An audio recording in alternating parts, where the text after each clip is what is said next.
Hello, everyone. It would appear all evidence points to being live with the camera and the microphone working correctly.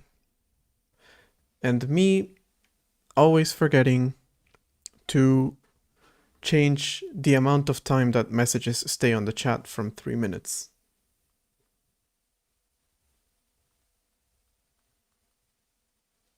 So I'm gonna set a reminder for that, because otherwise I'm gonna forget again. Okay. Well, hello everybody. And, we're about to put the hell in hello. So I have a Doom update. It's kind of an unexpected one. Turns out, randomly, it seems, Doom started working properly in my system.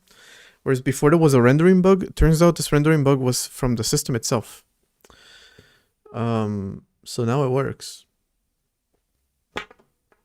Yeah. Sure, what the hell?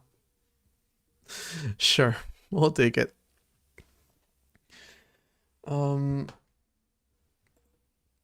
So, let me see. I think I have Doom on this computer, so we can try it out real quick.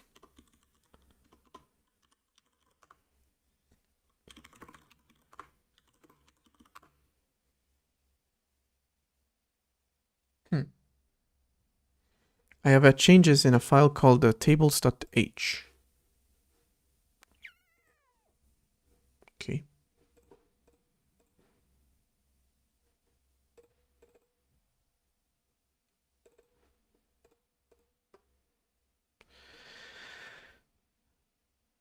Oh, okay.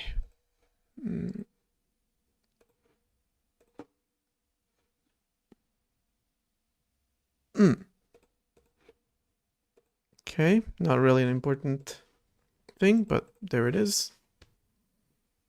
Hello. There it is. All right. We already made clean. We're now going to make run.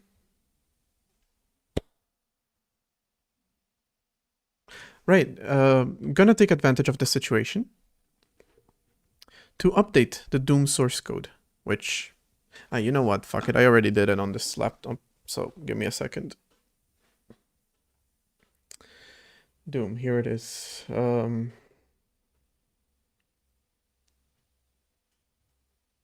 commit this, and then this, and we also want to commit this, and then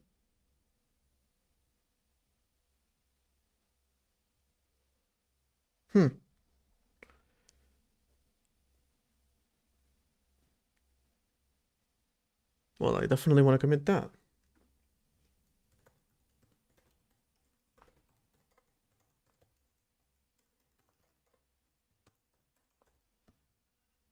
All right, gonna push all that.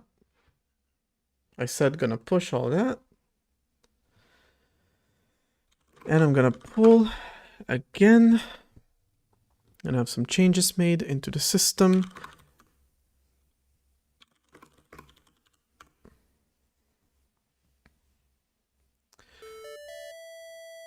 Now we have that. What the opportunities market to have a lucrative job that consists of C++ primarily that isn't quant dev and has involvements in defense. Zeda Shaw raided your channel with 57 viewers. Welcome, Zeda Shaw and Raiders. How are you guys doing? We're just starting the stream, so not a whole lot going on just yet, but welcome. We'll be doing a lot of different things. How was your stream, Zed? What were you up to? Oh, that crashes. Oh, fuck. Okay. Hold on. Trying to make some changes to my Doom port, which I realized today it used to have a bug and now the bug is just gone. So cool. Kind of love when that happens. But I realized that on my laptop and now I need to manually copy over the WAD file from Doom, because I don't think I'm supposed to put that in my repo, so it's not there. Just gonna casually inject it into my computer. And now, pretty sure actually if I run the system again, it manually will work. Or not. Okay, yeah, no it didn't. Never mind. Tutorials in Go, interesting. You know, I've never written Go. I don't even know what it looks like. I'll look that up in a second. All right. There used to be a rendering bug. It's changed. That's the funny thing. It's not fully fixed, but it changed. Now we have this rendering bug with the flashing stuff on screen. But the game itself renders. Whereas before, it just... It used to have a really bad rendering bug that made it difficult to actually work with it. But I updated my input system and it isn't working with the new input system, so I'll need to look into that if I want the game to work properly. But the reason I realized that this was even happening... Hello?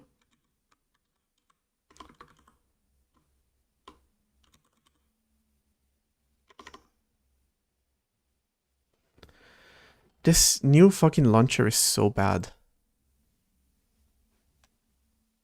The reason I realized this bug was even happening is I'm putting together a lightly edited version of the Doom port stream so that I can, you know, have it in one long continuous video.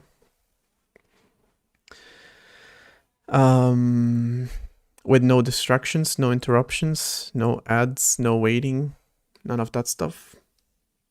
And as I was going through it, I realized there is a function called...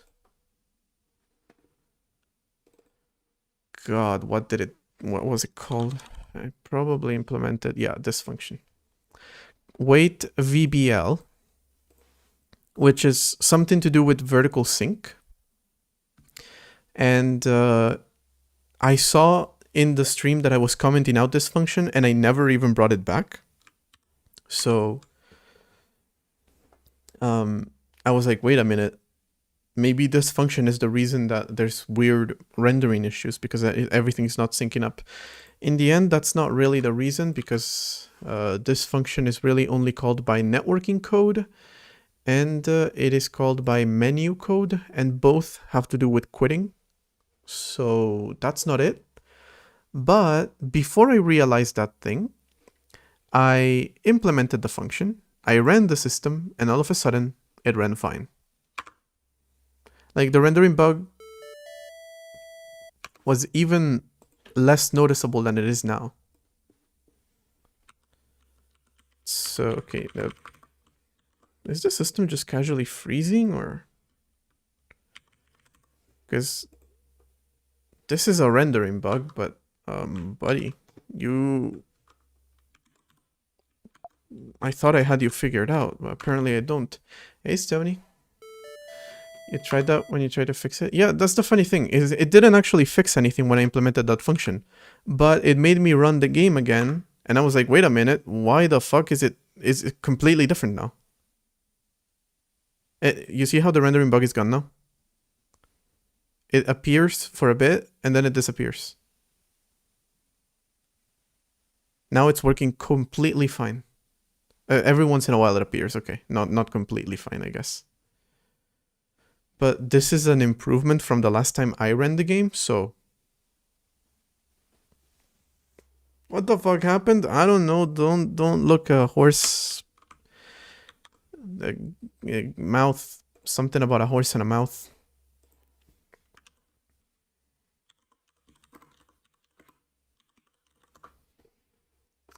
Don't look a gift horse in the mouth. That's the one.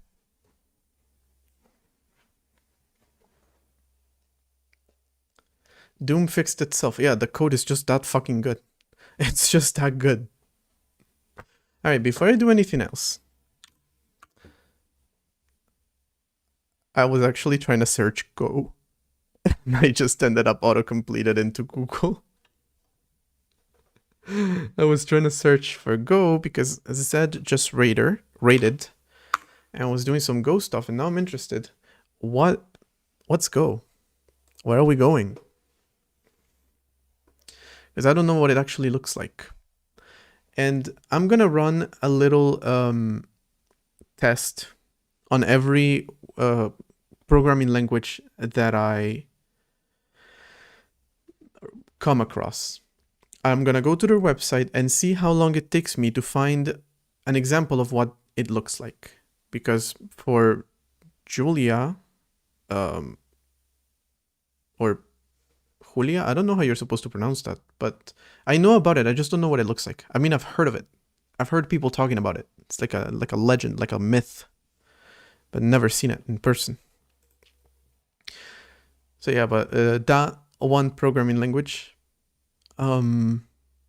apparently, I couldn't find an example of it on their website at all. I had to go on a different website. Chat overlay is from Restream. All right, let's see here. Okay, look at that. Would you look at that? They have... Shit, hold on.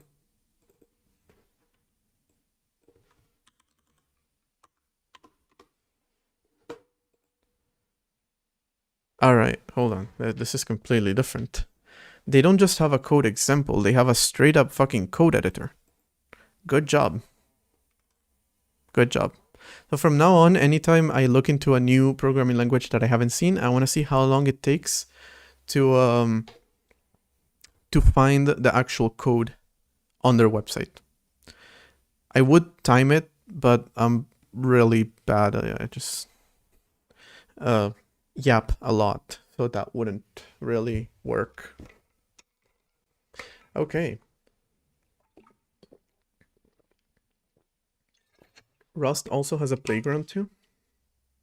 Does it?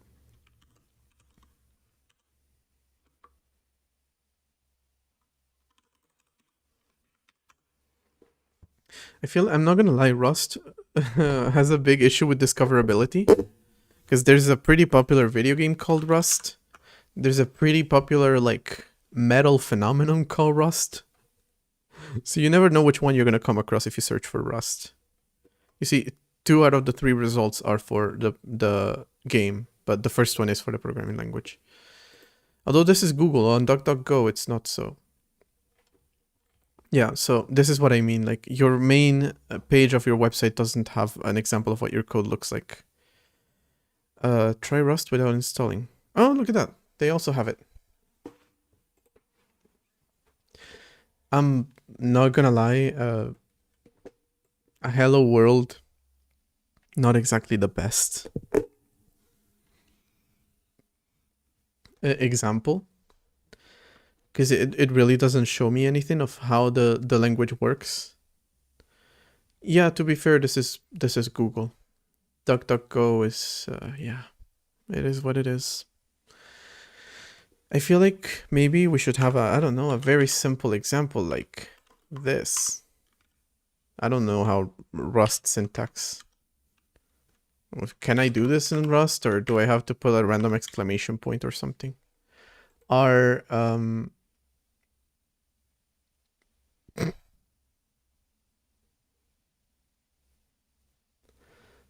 let, okay.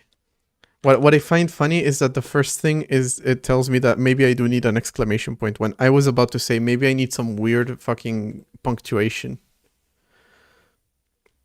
All right. And then, yeah, you never get good results outside of Google. That's true. Pretty sure DuckDuckGo is actually powered by Bing, so fucking Microsoft right there. Let me see how long it takes me to figure out how to format a string in Rust. GStudios, don't tell me. Nobody tell me. All right. Attempt number 1. This is not gonna work. Doesn't look like it's gonna work. Do I use a random punctuation symbol? No, it doesn't look like this is the way to do it. Okay, this is not the way to do it. Just doing this for fun. Can I do this? Does this work? There you go. That worked, right? Yeah. Okay. Amazing. Okay, that was fast. That was fast. Oh, you can do A? First try now. Well, apparently first try. Okay, let's see. Oh yeah, first try too. Okay. I got it right. Just syntax highlighting doesn't highlight, so I didn't know. Interesting. All right.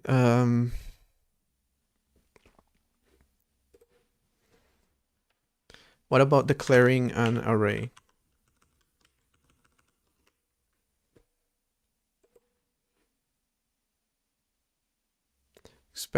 Expected a pattern, found an expression. Can I declare just an array without the number? No, you don't like that. All right, the list of options is actually way smaller here. So something like this, maybe? Maybe.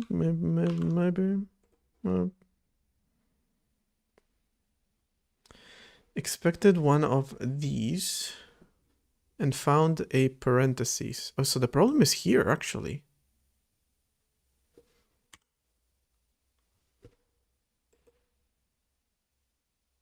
Cannot find array in this. Okay. All right. Okay. See, this is what vibe coding should actually mean. It shouldn't have to involve fucking LLMs. It should just be you trying to figure something out with absolutely no documentation, no prior knowledge, just vibes and no thoughts. That's the real meaning of vibe coding. That's what it really is. That's the beautiful art of vibe coding. Not going to ChatGPT and being like, please do this for me. This is how you program. Okay. So that was the Doom update. I'm gonna have to update the input code because that's not working. And without input, that's kind of hard to get into the game and test it properly. It's the smidge. But yeah, rendering bugs fixing themselves. We give praise to Jesus on this blessed Monday. Not Sunday. I guess if I had realized yesterday, it would have been a blessed day, but okay, whatever.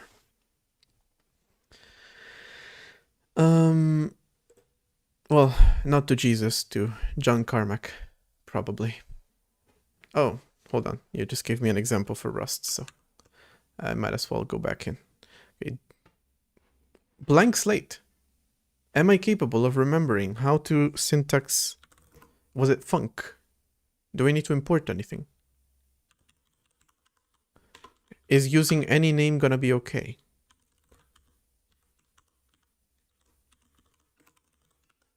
Will this work?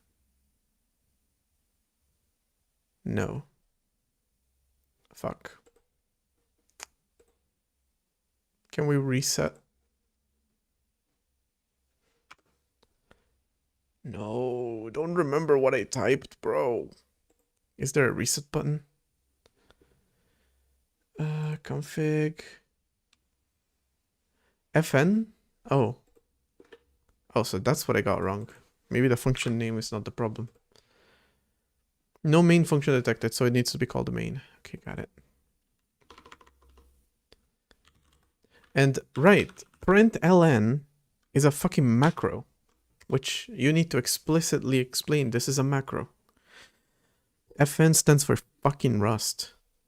Oh, this one's my bad. I mean, they're all my bad. I'm the one who's coding in a language that I don't know. But hey, Penguin. What did I want to do? Yes, the let a. Why are you over here? Equal to. Is that a semicolon? Fucking horrifying.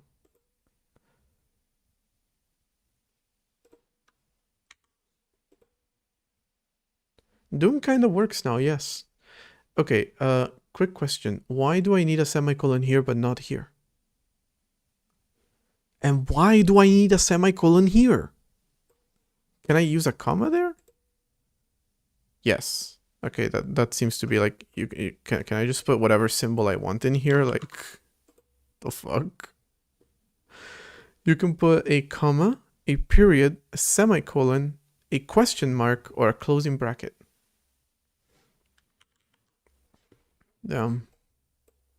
Why would I put a period? Oh, for fields. Okay, so you're not really understanding that I'm trying to use a separator. Why the fuck can I use a fucking semicolon there, bro? That's so ugly. That is so ugly.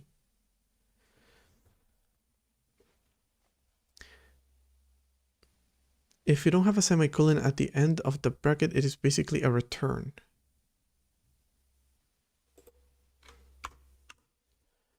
Oh, I see. Swift has that, but only if it's the only expression in the function. So you can do a function like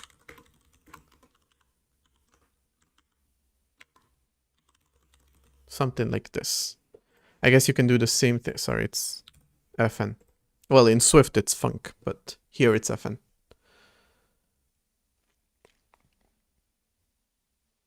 Zero 5 means an array of 0 and 5. Yeah.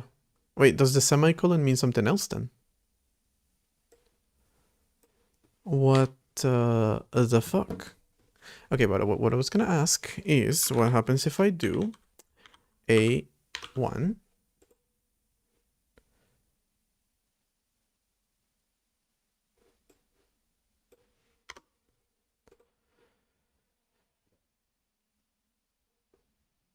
doesn't like that.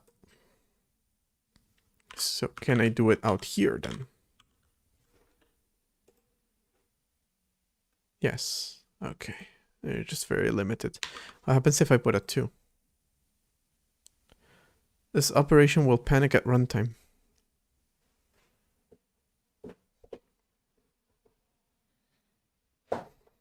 Okay. If you say so. It's true. Deny unconditional panic on by default. So you can turn it off. Interesting. It is true, but how do you know? Like, AI Stave 05 is an array of 5 zeros, I guess? That's what I was thinking. It's just like, why would you type it like that?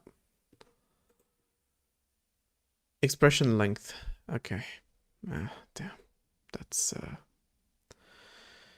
interesting. All right, so I have a question, right? Is there a way to get input?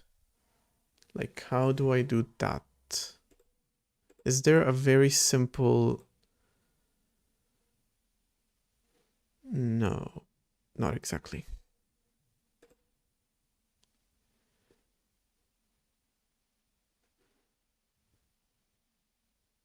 They have a linter called Clippy. Interesting. All right, so like, first off, can I do what I want to do? Is this valid syntax? Attempt to use a non-constant value in a constant. Because it's a let. Is the other one var? Val? Go? Like let go? No? Okay.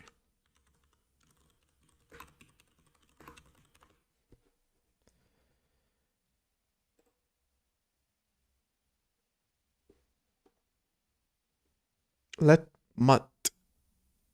Let mut.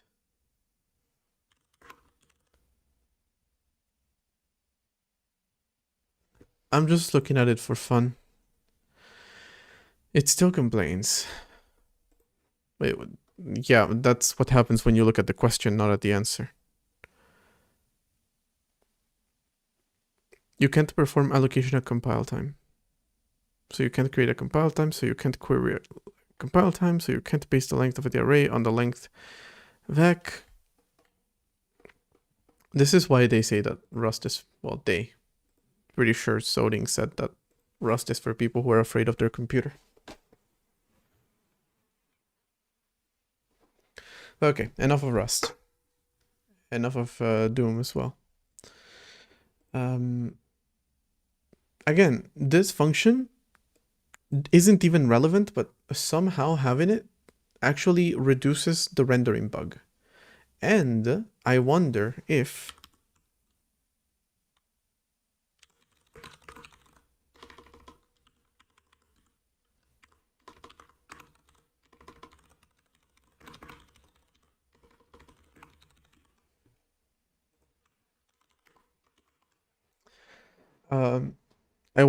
this number is just wrong.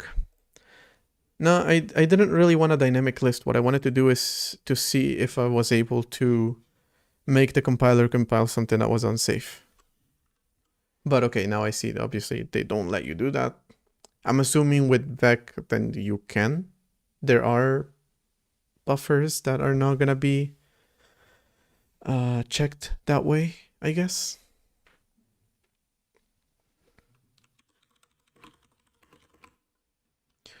VBL. Okay. So that's Rust. That's update number 1.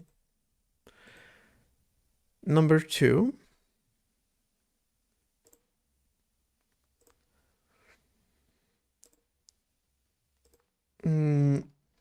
I said that today I was going to work on, not on Doom, so let's close that, on implementing this list directory contents new file system API function. Well, not really new, but just improving it in a way that makes more sense. And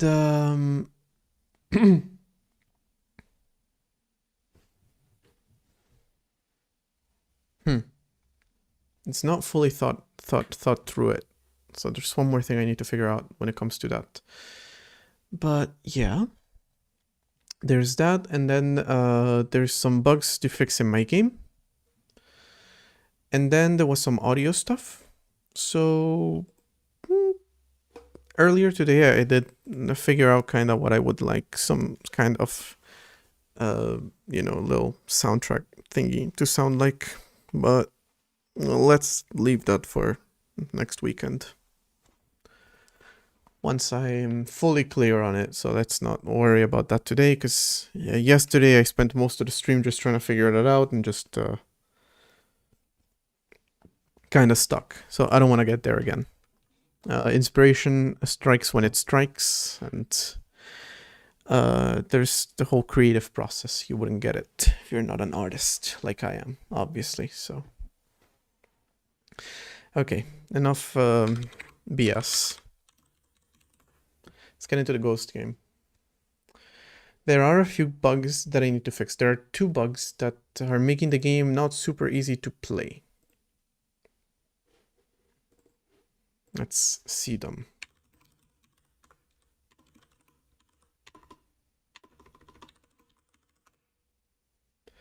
Don't think there's gonna be any changes, but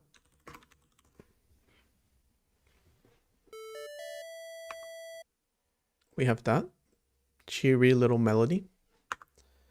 Then we have ghost game. Okay, so one bug is this one. The ghost is supposed to slow down when I'm no longer doing stuff, but it very clearly doesn't. So we'll need to fix that. That's a problem. That one makes controlling your character quite annoying. This bug, I guess, also is happening. This texture in particular sometimes fails to load, even though the code for loading it is the exact same one as this one and this one, and it works fine. So I'm guessing it's kind of a file system internal bug more so. And Yeah, actually, it might be that. Your little brother unplugged the router. Damn. Your little brother's like running around everywhere, unplugging everything. Because I also saw a message from you in the Doom stream that I was editing, talking about your little brother unplugging something.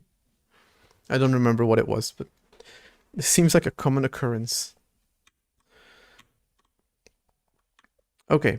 What is the other bug? There was a possession bug, but that's fixed, I believe. Feels fixed.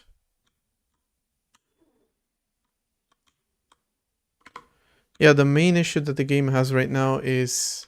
Oh, okay, yes, I remember what the other one is. When their fear gets too high, they just kind of freeze. And that may be desirable for some of them, but first off, you might want to have some animations, at least make them like shake or something in fear, so you know why they're just standing around doing nothing. And second, if every single one of them just freezes in fear, it becomes very easy to just win the game. You just stand in one place hunting one object constantly until they all just pass by, get scared, and leave, essentially. So those are the two things I want to avoid. Right, so these two bugs.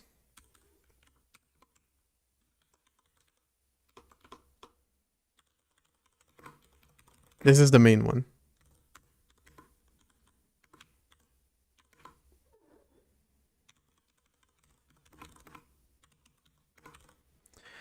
The one about fear has to do with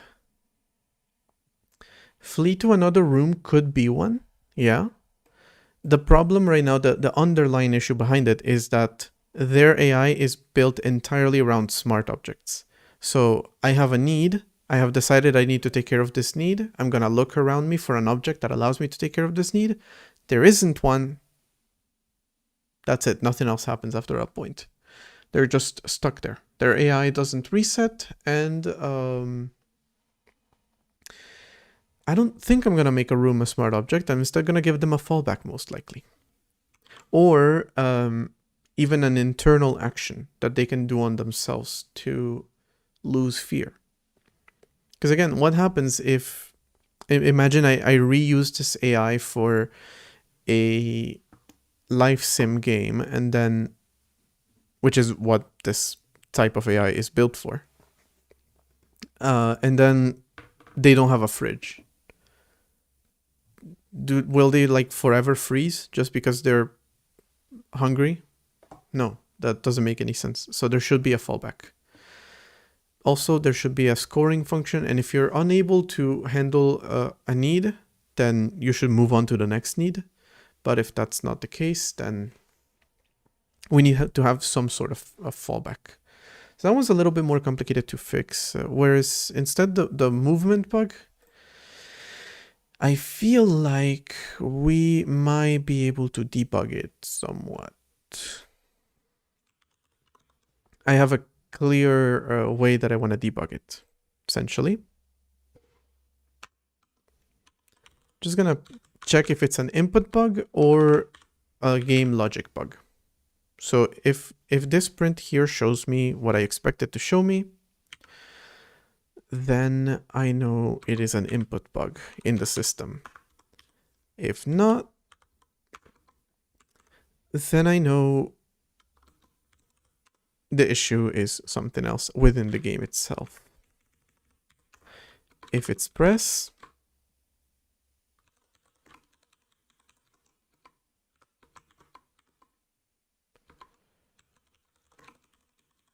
I'm gonna check on just one key. And it's just for the player, so it's only gonna print once.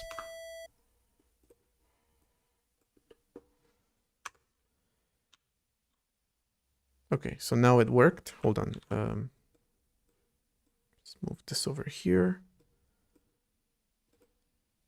Interesting that it says I pressed twice.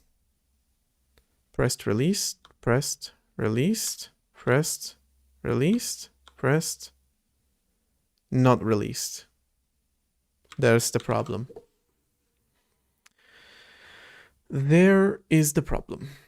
Okay, so for whatever reason, it says I pressed a key twice. That's kind of weird, but yeah, no, I am receiving actually multiple.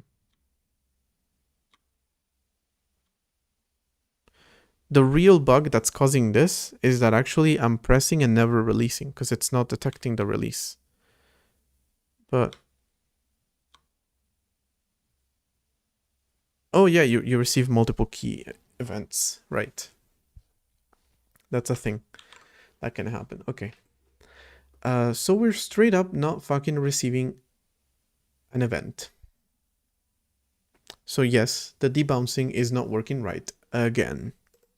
I don't think it's a matter of the debouncing itself not working. I feel like, well, obviously it's the debouncing not working, but I feel like it has to do with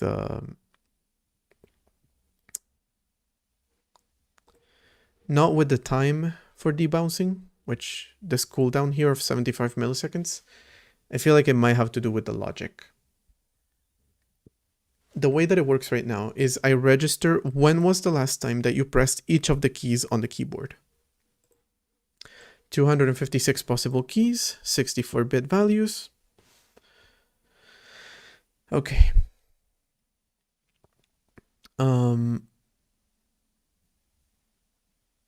Technically, should also include the 8 modifiers. Well, for the modifiers, I'm actually not running this logic. I probably should, but I'm not right now. But that's okay. The problem is not with the modifiers, so we can just ignore them. Okay. You press a key 6 times. And if the key changed with the last keystroke that we registered, then you either pressed a key that you hadn't pressed before or released a key that you had pressed before. If you're releasing a key, then we're going to create an event type release on key last registered, timer now msec, register event. This one has nothing to do with the debouncing. Actually, it's the one that triggers the debouncing. You cannot re-trigger the same key within 75 milliseconds of releasing it. Because at that point, we've determined that the user is not that fast. And so they're not pressing the key multiple times. The system is mistakenly sending us wrongful information. So the debounce is not actually the problem, but I want to look at this algorithm.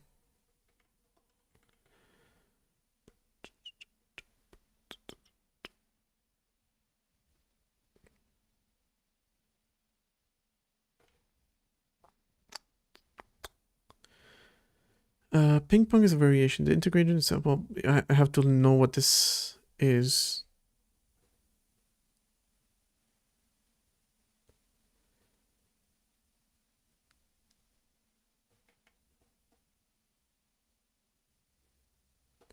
Wait, it's not for keyboard?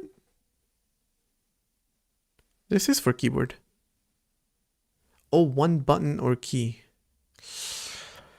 You would have to implement this count that they're basing it off, and the flip. You would have to implement the count, yeah, multiple times.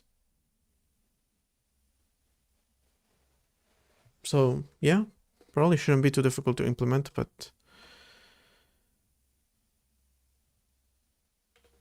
seems good. State.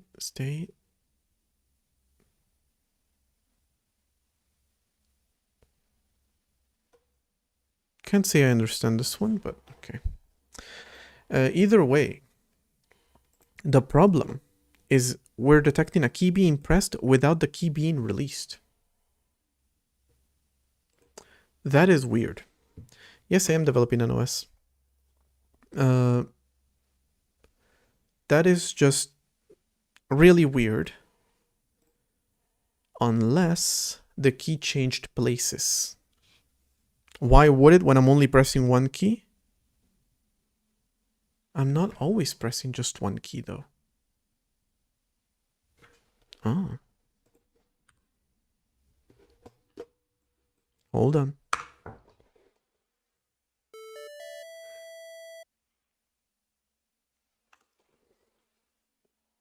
All right, no sneeze. No sneeze. I'm not always pressing one key. Let me see. If I do it like this. Oh, hello.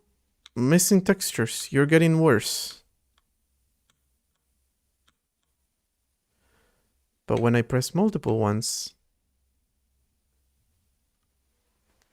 There it is. All right. I understand the problem. Okay. So, as always, we're checking to release a key if I don't even want to go into the fucking rendering bug right now. I don't even want to know what's happening there. But we check if we're releasing a key based on if the key has been pressed before in the exact same place. The problem is there's a total of 6 keys that can be pressed at the same time.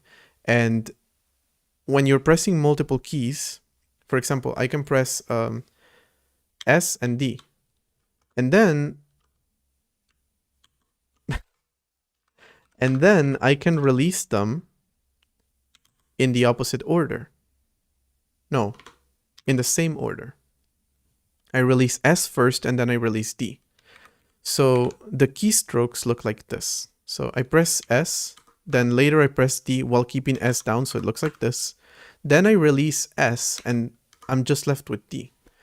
And it's like, okay, key 0 is S, stayed the same, no event happened there. But then between S and D, oh, the key changed. So great. It's actually registering a new input of D without registering the key was already pressed. So kind of what I need to do, I guess the way to do it is to not check against the last key press, but to keep the state independent of where the key is held. And I guess the easiest way to do that would be with an T key state, again for 256.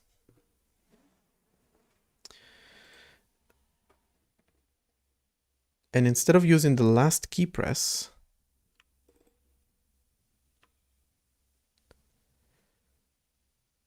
no.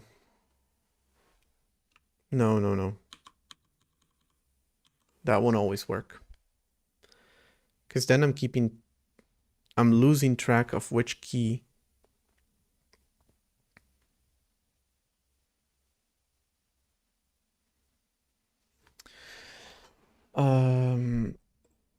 Okay, so not that, but essentially I just have to go through the entire keystroke and make sure that it is not contained.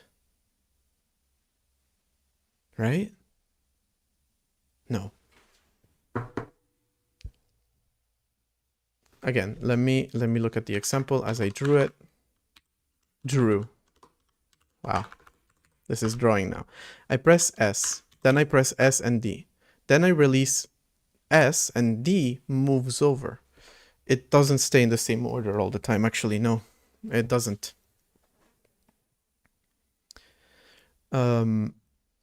Okay. So what happens here? First keystroke. Second keystroke is the one we care about. 0 stayed the same, so none of this code runs. 1 changed because it used to be 0. Now it is D. And this doesn't run, but this does. Okay.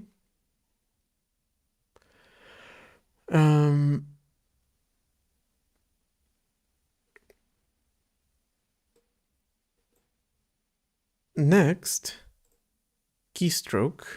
Wait, hold on. Okay, for 0, they're not equal. It used to be S, now it's D. So I'm checking that the key is unpressed, and I should be sending an event for S being unpressed.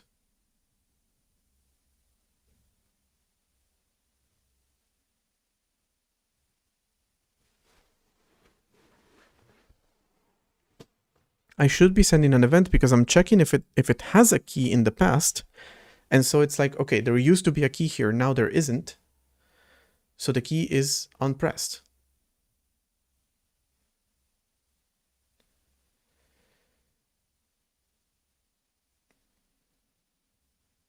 But then also,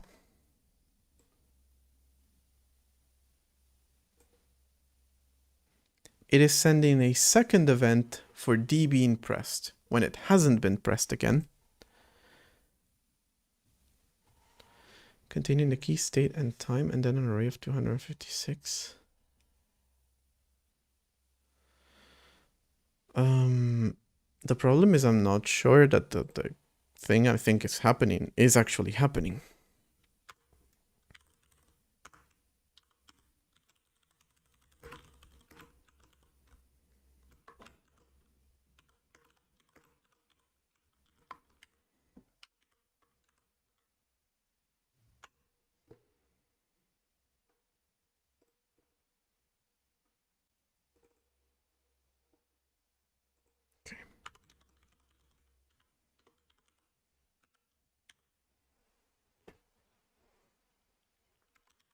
I'm not so sure now that what I'm saying is correct.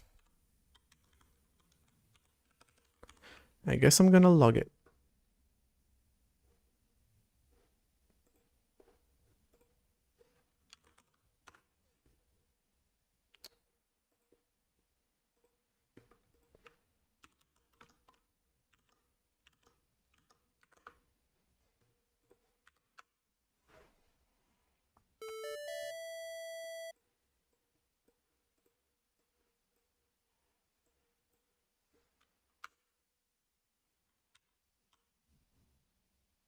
All right, there it is. Different keys. 7 versus 0. Then 1, 16 versus 0. So it detects both keys being pressed.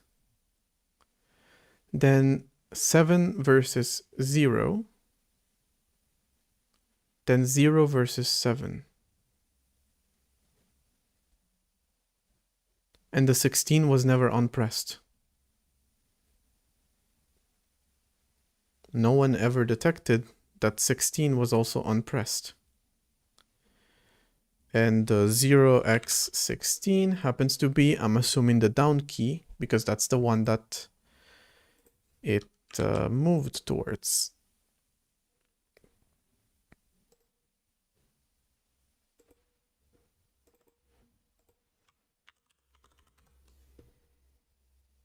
Nope. Oh, down arrow. Oh, right, I'm not looking for key down. I'm looking for key S. 16. Yes. Okay. A little weird. A little weird. A little fucking weird. I'm not gonna lie to you. It's kind of weird. Kind of weird. Kind of fucking weird.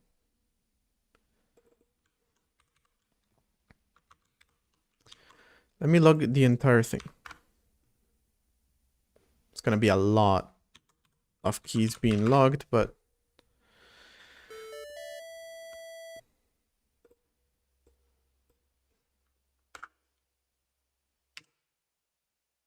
that one worked. That one worked. Fuck's sake, don't work now. Are you serious?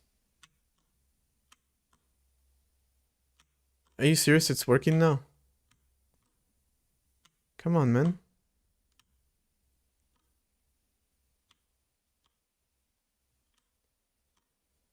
Is it actually just debouncing?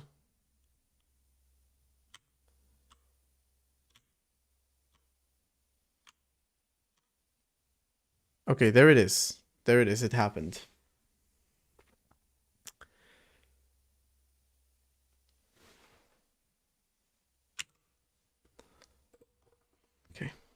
here. It happened. It's a lot of keys. And I wasn't pressing right, so I don't even know which one of these exactly. I'm not sure that this is gonna be particularly easy for debugging. Let me check again. Happen again, please. Thank you. Okay, this time it happened really quickly. So here somewhere it happened.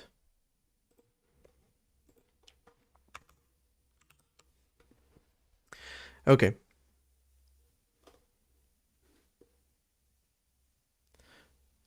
I see this key is never being reported anywhere as released.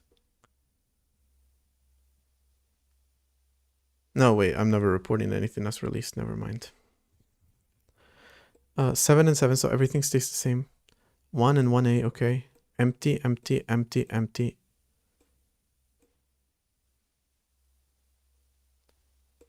Seven versus 0. How can it be?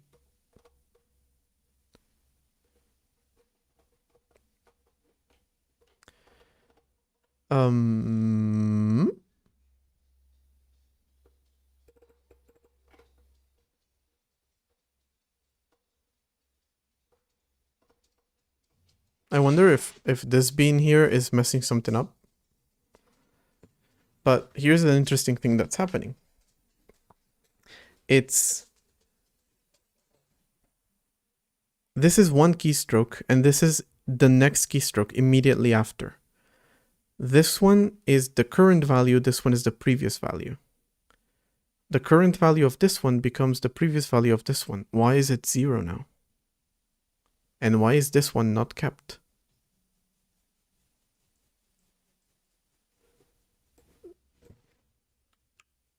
Very suspicious of this code right now.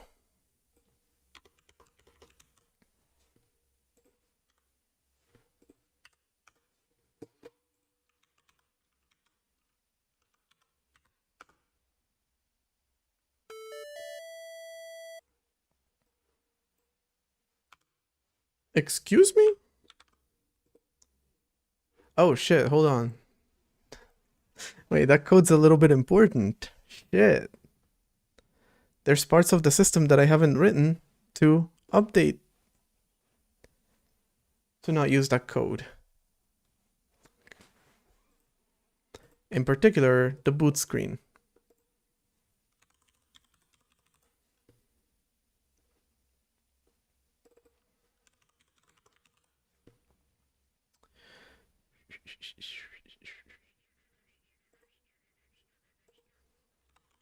Boot screen. Boot screen.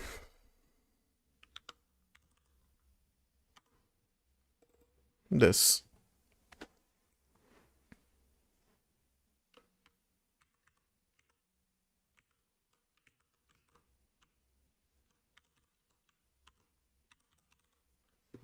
What is the name of the keyboard event? So the idea is to deprecate the system anyway, so I might as well just replace it here. It's super simple because any key being pressed is enough for the system to move on to the next state. So all you have to do is create a keyboard event.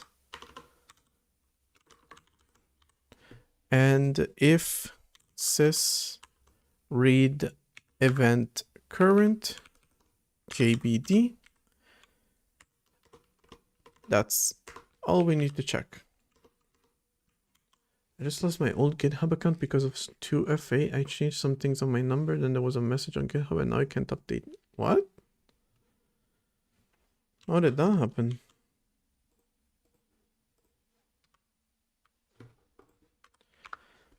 Alright, that should update the system to yes.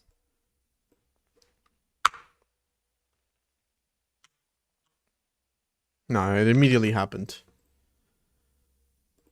Immediate.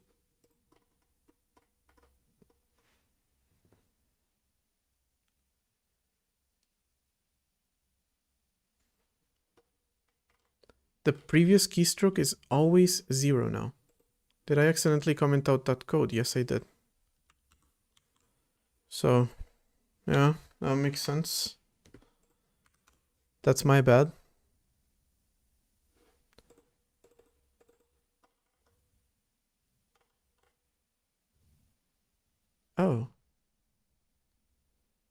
Oh, well, I see what the problem is. The last key press was being assigned from this key press structure, which only gets modified if this code runs. And this code had its own pseudo debouncing logic. Meaning,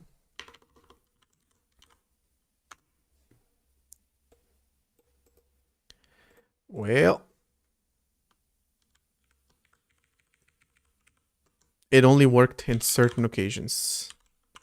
If the debouncing in this logic would run, then the debouncing in the other thing wouldn't. It's been an hour already. There is an ad starting on Twitch. Jesus. All right, I'm just gonna finish this in the meantime. Last key press from RKP of the size of a key press structure. We're just going to copy it that way from the original data that we get from the keyboard, not from this version. We can bring this back, even though it's supposed to be deprecated. We don't want to get rid of it altogether.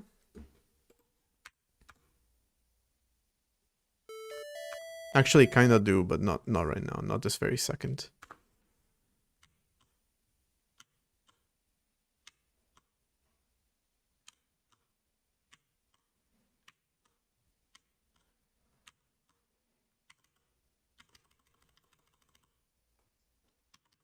Looks pretty solid.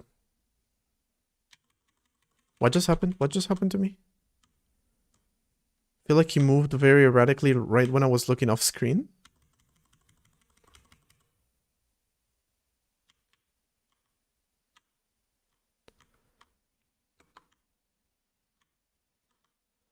Shoop. Okay. All right. All right. I feel like that's fixed.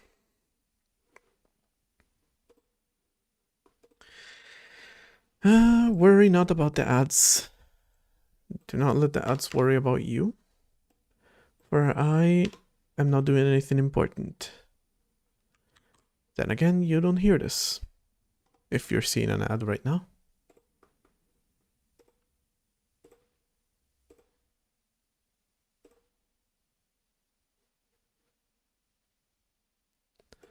Define important, I'm just committing. But to be fair, I debugged and it did work.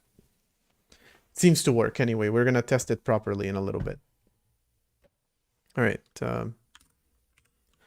USP. Fixed. Last key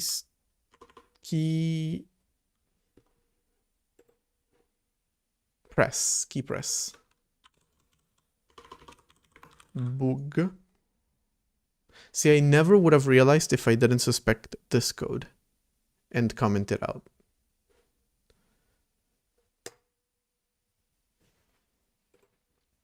Okay, one more minute of ads. We've got another bug after that. Then we can maybe move to audio syscalls. I don't know.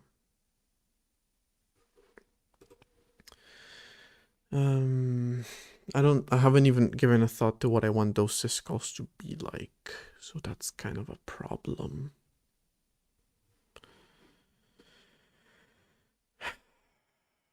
I have no idea what those syscalls should be like, because I have no idea how to do audio on a frame per frame basis. I have no idea how that works. I have no clue how you're supposed to do it, so.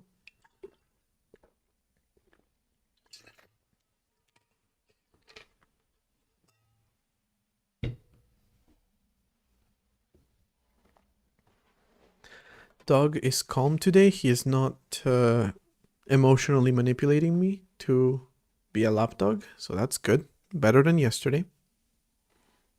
He was being very clingy yesterday. I don't understand why. Today he's being all independent. Good for you, Jester. Good for you. All right. Since the ads, I checked. The bug is fixed, seemingly. Let's run a little bit more and test.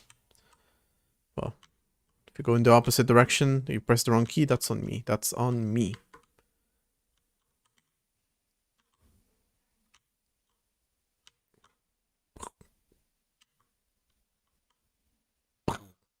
You see that? You see that? Get scared, bitches. Get scared, mother flippers. Oh, you're leaving? You're leaving? You're gonna go somewhere else? Well, guess what? Now I can follow you very accurately. Okay, no, never mind. You're going here. Are you going downstairs? Oh, well, get chaired, motherfucker. All of you. Alright, yeah, this feels a lot better already. A lot better. I love that the implication that the antenna for the TV are holding up the entire couch. That's some strong antenna they got. They just don't make them like they used to. Are you going to the fridge? Are you going to the fridge? No, the fuck you're not, fatty. What happens if he tries to get to the fridge? Nothing, kind of. Here's the fucking fridge.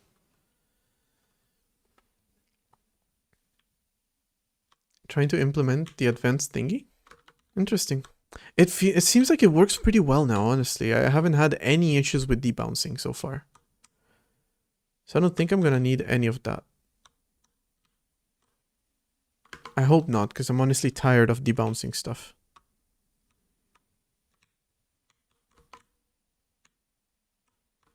Real tired of debouncing. Right, and I can't move the TV if the couch is on top of it. Oh, shit. Are you guys getting unscared? No, no, no, no. Come back here. Come back here.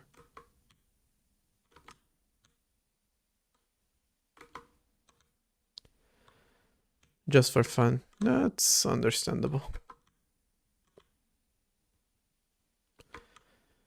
Alright, everybody. Why the fuck are you not getting scared? Okay, see, now they're getting... Like, pretty sure they're all getting scared, and I can just do this until they all disappear. Till they all leave the chat. And the higher I drop it from, the more they're gonna do it. Implement flipping. Oh, yeah, that's another one I need to implement. That's first one bailing. Second one bailing. Third one bailing. Fourth one bailing. That's it. The fifth one must have bailed at some point I didn't realize. Oh no, he's just here.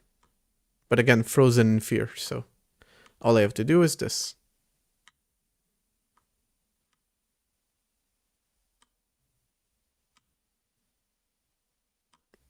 No, very exciting gameplay. So, we are gonna want them to move. But yeah, flipping, probably a good idea. Also, not gonna lie, there is this goddamn memory bug. The way it feels like, I'm not sure, because I haven't been able to pinpoint what is happening.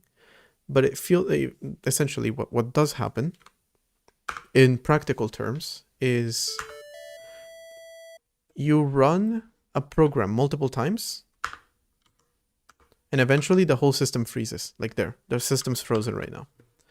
And I haven't really been able to pinpoint what is happening. Just for fun,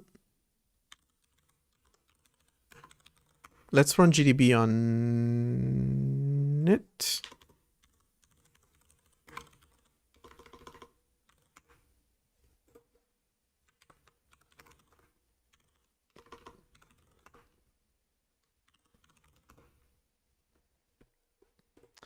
Okay, no, we don't need to set a breakpoint. We just start the system.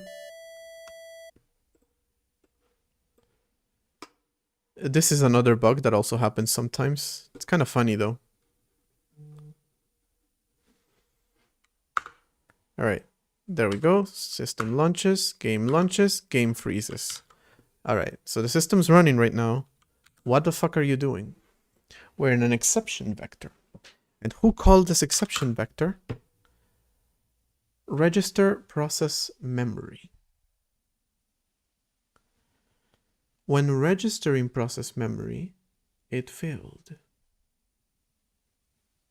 But it is kind of like today I was thinking about this bug, but when I wasn't working on it, so I was just like thinking about it mentally as opposed to when you think about it non-mentally, I guess.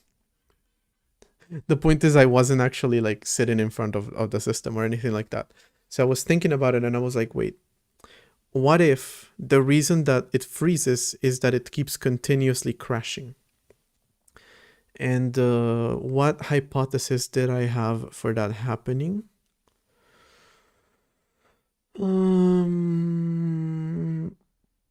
That somehow the MMU mapping for this got overwritten. How can I know that? With info register exception syndrome register EL1. You have a value. And info register exception, no, fault address register EL1, which tells me where it crashed. It's at this address, 428BAF40, which is neither of these addresses. I thought the crash would happen. It just really feels like a recursive crash happening, kind of. So like you try to access this value and you can't because it's somehow been overwritten. So maybe what's happening is that I'm just unmapping memory that I shouldn't be. I'm unmapping too much memory. And when I unmap too much memory, I accidentally unmap part of the kernel, perhaps. Or where's the system debug output?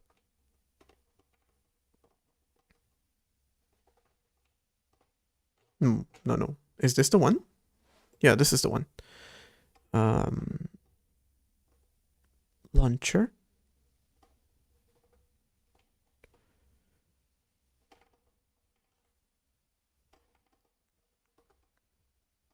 I'm not seeing any MMU prints. Okay. So there's some memory issues happening. We try to access this address. What's at this address?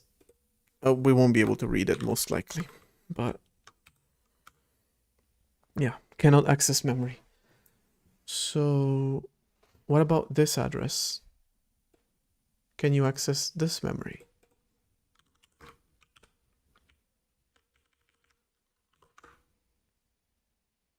This one it's able to access.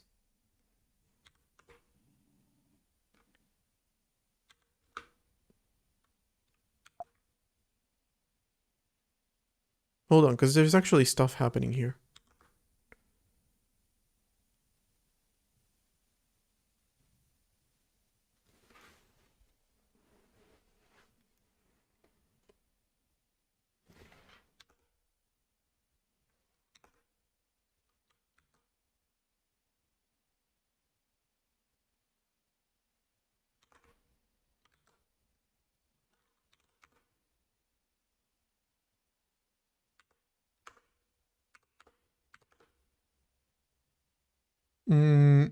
What is happening?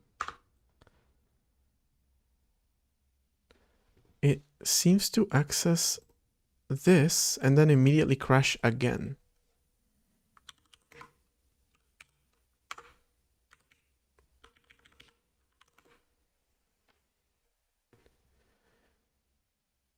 So it cannot access this.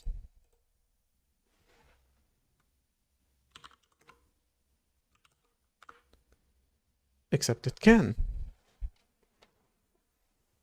This is weird.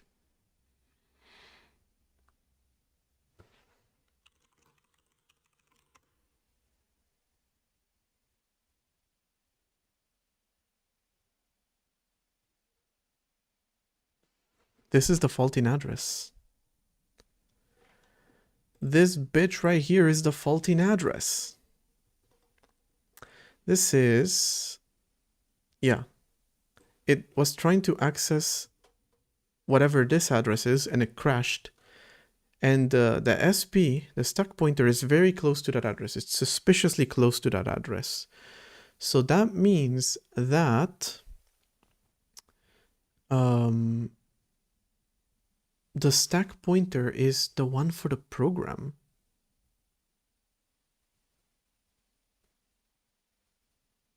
Not the one for the system. That's why it's crashing.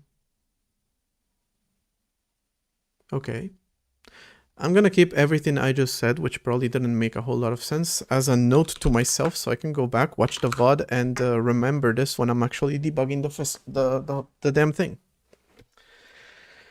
Because I don't think I'm gonna debug that right now, and the system boots so fast I don't really care if I have to reboot the system every time I wanna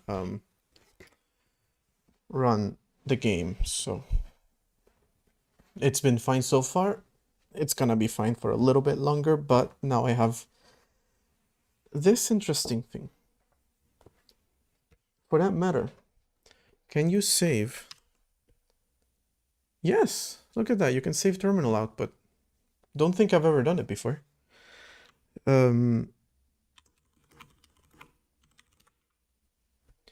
Debug, save that to my desktop so I have it very, very visible. There it is. You can hardly see it. Confuse it with a cloud, but okay, good. All right, enough of that. That probably didn't make a whole lot of sense, but it's gonna make the system stable, because that's there's two memory issues that the system is having right now. That is one of them. So that's going away. That's pretty cool. Hopefully, you know, I don't know how long it's gonna take me to fix, but I feel like it's gonna take me not too long to fix.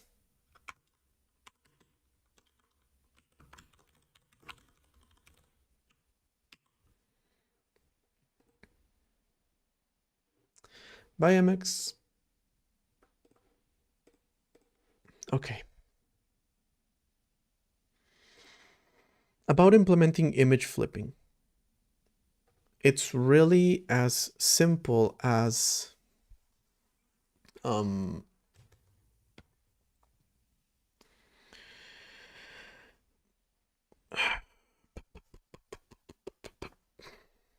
putting a value here somewhere that simply says flip the image vertically or horizontally or whatever. And then when you implement the actual function to draw the image, so we need to go back to the system.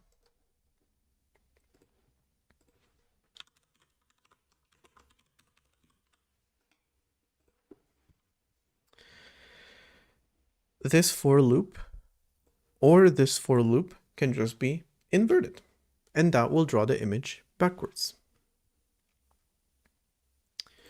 Or you can even do this, I believe.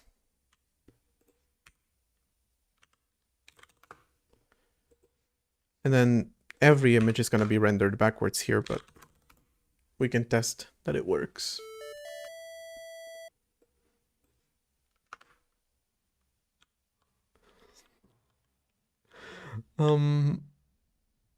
The ghost, I feel like it has very thick eyelashes. Looks very, yeah, I like it. I like the way that the ghost looks in this other direction, even though it's literally the same image but flipped. The concept of a language needing to be ported to an operating system. That concept alone makes me hate that language, I'm not gonna lie.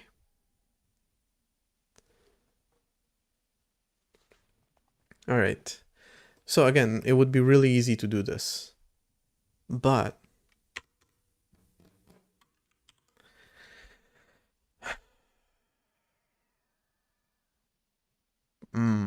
kind of puts me at odds a little bit, because I could just create a simple structure like a transform type of thing, right?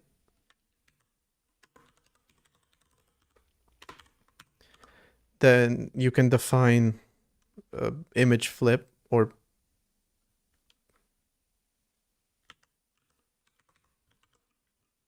whoop. What did I do? How did I do that? Oh, okay, like that. Got it. I could create a simple structure like that. The problem is that this library, besides the draw context itself, is not really meant to use structures or specific things that I provide. So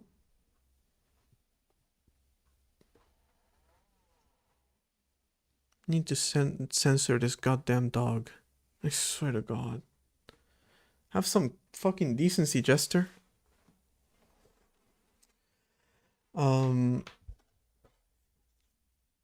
I've kind of been avoiding creating these types of things, like structures for this. But this function is getting a little bit complex. And yeah, we don't want that. So I believe it is time to break this rule. We're going to type def an image transform.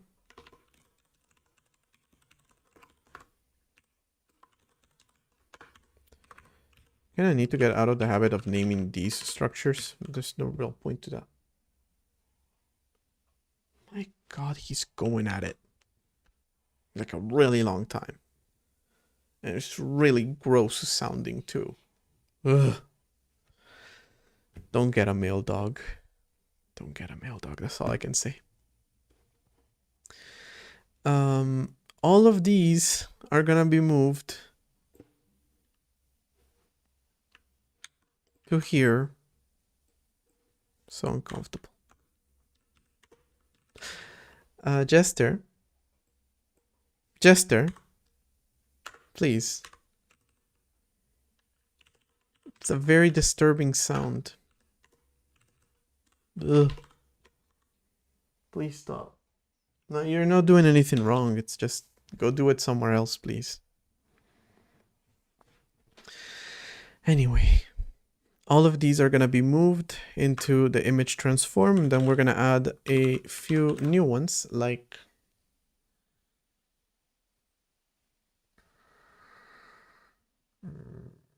just flip.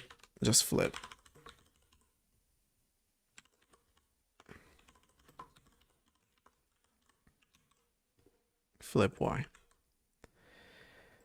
And the signature becomes a lot simpler now. So you can just pass a transform to it. All right, he's done. Thank God. It's very uncomfortable, Jester.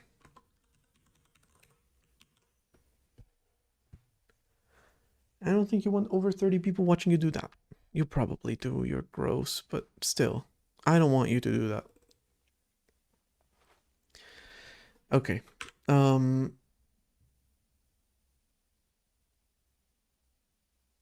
full width isn't even necessary anymore. Because what you want to do is you want to pass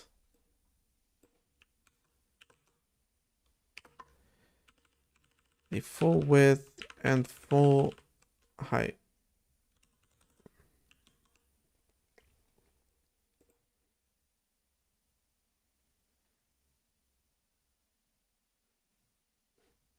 Kind of like we're doing here. So hold on, let me just put the transform last.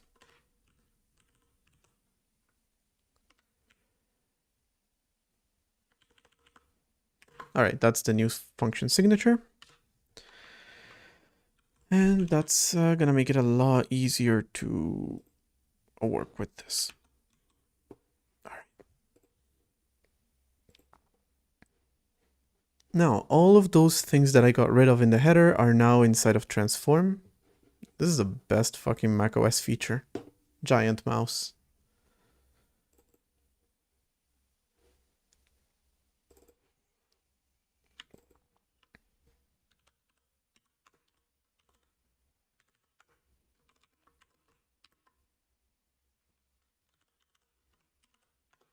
Okay.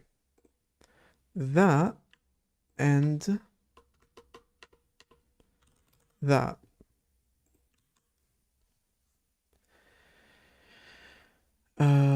I don't believe image width is used anywhere else, so pretty easy to get rid of it.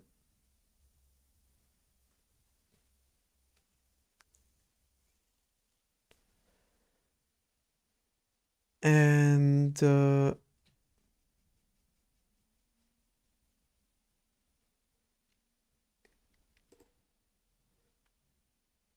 okay, yeah, we're good. The problem now is that I just changed the entire function signature and I need to remember what the fuck this was. It used to be x, y, the image just in the middle of the fucking thing. I'm gonna change the entire function signature. I'm gonna move this to the beginning. Why is it here? Why do you first specify the x and y coordinates, then the image, then the width? That doesn't make any sense. All right, it should be you specify the image first, then the x and y, then the full width and height, then the transform, which you can specify as empty. You don't need to specify this twice.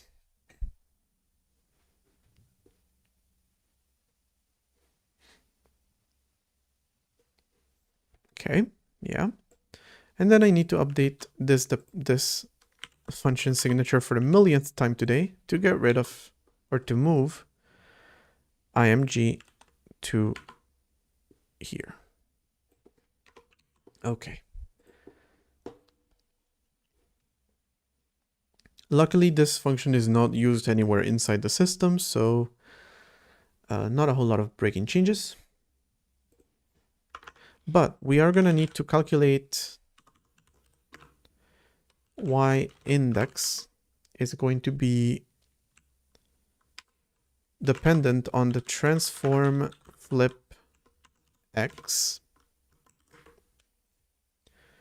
Then it is full height minus y.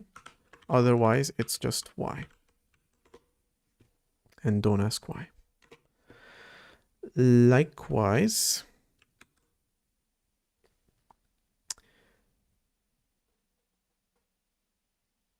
oh wait. Oh shit, no, never mind. Never mind.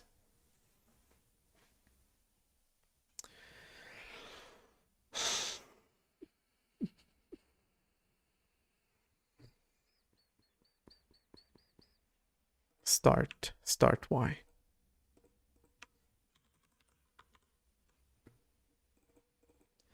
And this becomes y ind.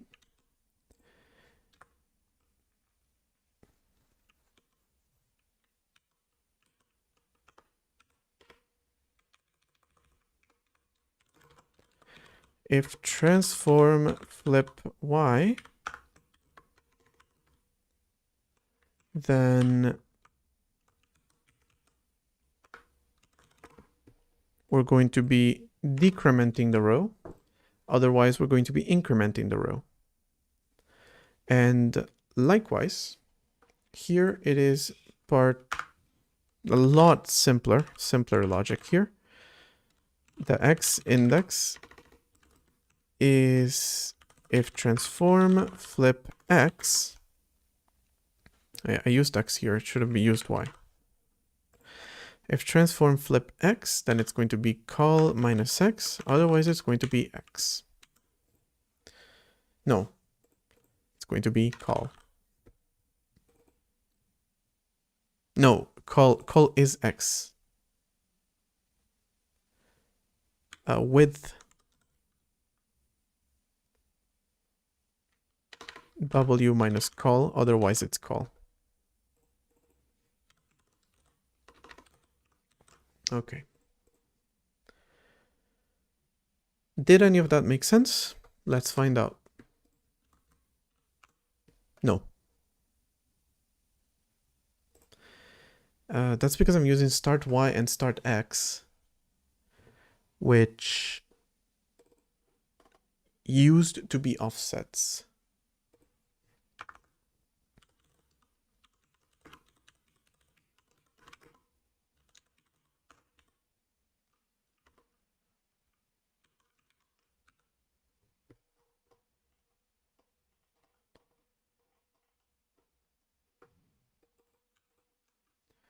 It's X plus the minimum, no, the maximum between 0 and transform of X. What did I call it? Start X. It's still called start X.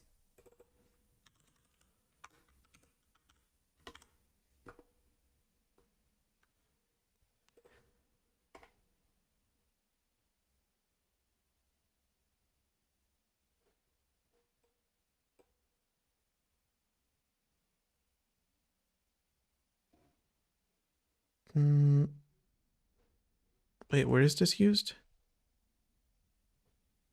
Okay, no. It just needs to be start X, that's it. It's actually not even needed.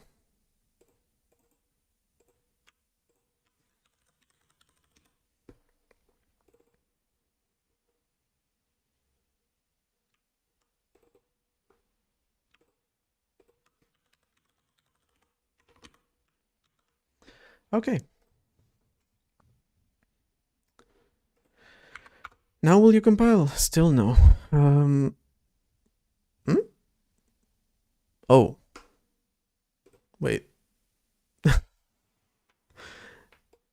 I didn't realize that I didn't finish writing these sentences. Nobody asked you, Jester.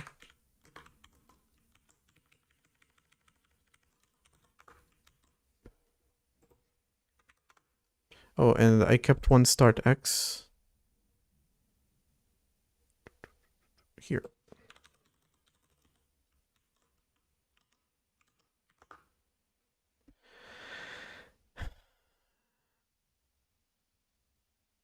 Transform.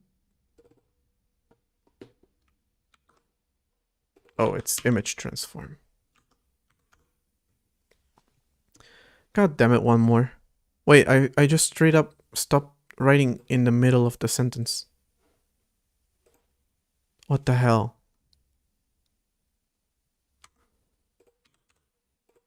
Just like that.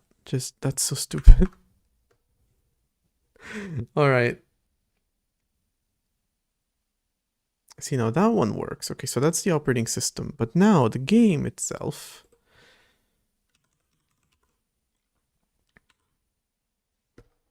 Only has one call to that function. So there's not a whole lot to change. Okay, first off, scaled image moves over here.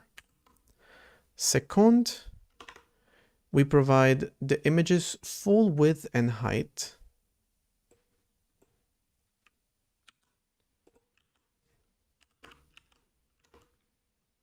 Yep.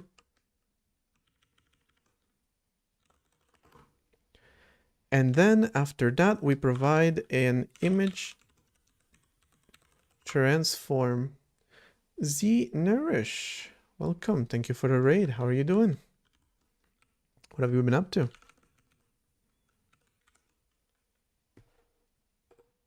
Can I do this from...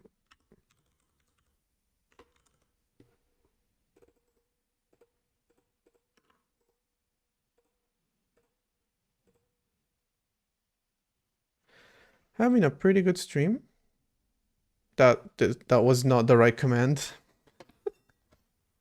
We're definitely not from here. Whoops. All right, hold on.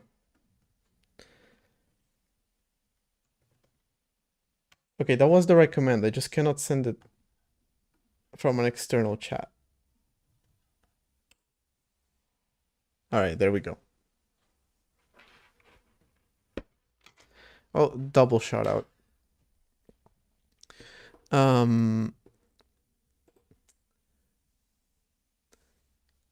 Things are going well, yes. Okay, I believe this should compile now. Too many arguments. Oh yeah, this last argument is not needed anymore. And the double semicolon, yeah, we probably don't need that. And it's super, super safe code, double semicolon. So, I've been working on this operating system for about 6 months, and I've been making a game for it for about 2 weeks. So, it works! Amazing. I've been doing some image stuff. Since all the rendering is in-house, well, I'm providing a function to flip images when you render them. Let's see if it works. All images right now should be flipped. They are. Good. They're flipped on their x-axis, and now I should be able to flip them on their y-axis.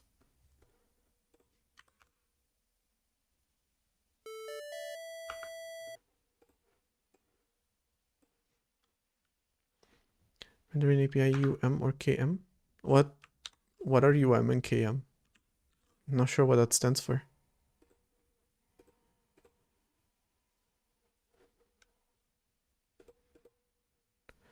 Okay, this is working.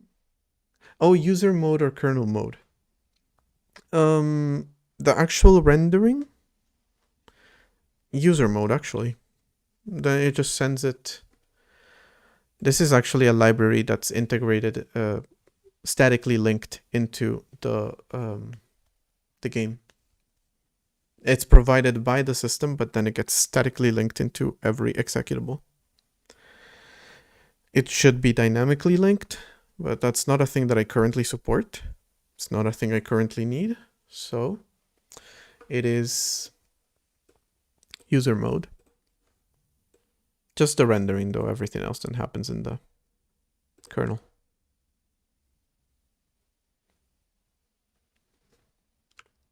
Even the windowing, so all the composite and all that stuff happens in the kernel. Okay. Okay, this works. Now the rendering for flipping images is there. What we don't have is the logic in the game engine for it. So that shouldn't be particularly difficult.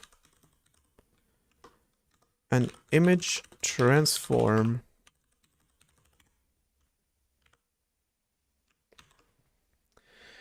in the ECS component for the sprite.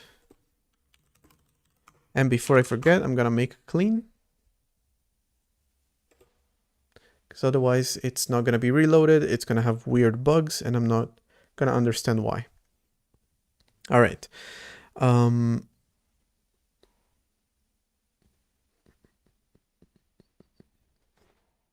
The logic for flipping should be the same place that the lookat logic for flipping is. Happens to be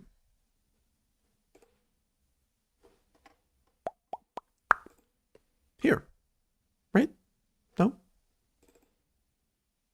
No. Here. Yes, here. Okay.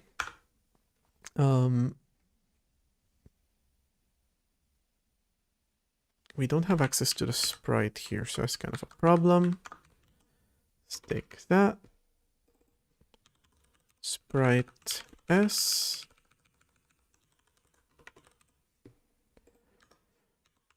S transform flip X is gonna be based on the same condition as this, I believe. And then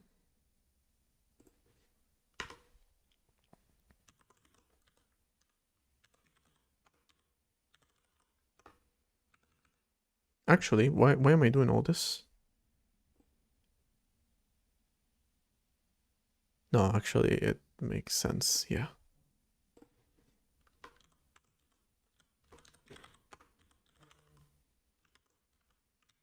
Okay. Let's see if that flips them when they're looking in that direction. Their sprite is also looking in that direction. Amazing. Okay, I want to see them turn around though. Oh, there it is. There it is. And wait, the chair has no logic for flipping, so we need to flip it manually. All right. That's not going to be a difficult one though. Chair. This one. This one right here. We can easily access its sprite list ch1 the transform flipx true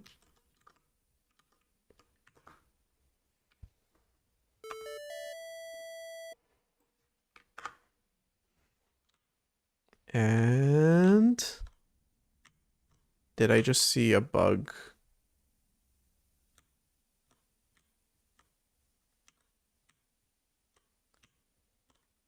Yes, I saw a bug.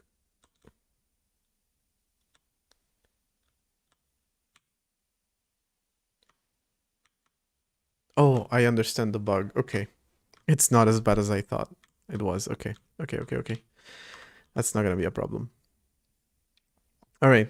So the image is flipped. Everything is working, but when you see one of them that's flipped appear on the screen, so can... Oh, the chairs are doing it.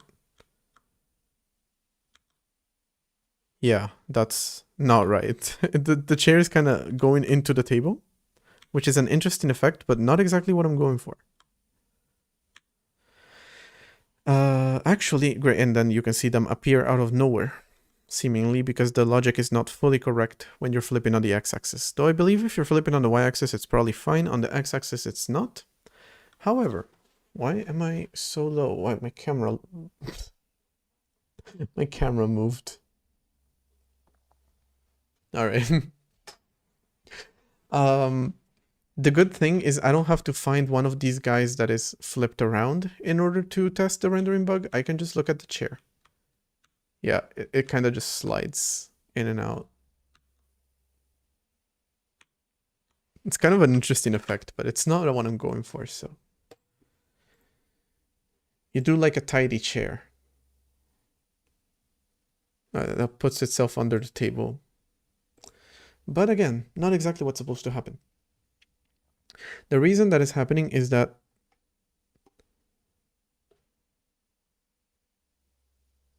shit, it's just the logic for cropping the image. It's not inside here, it's inside the engine. Well, inside the game, not inside the engine.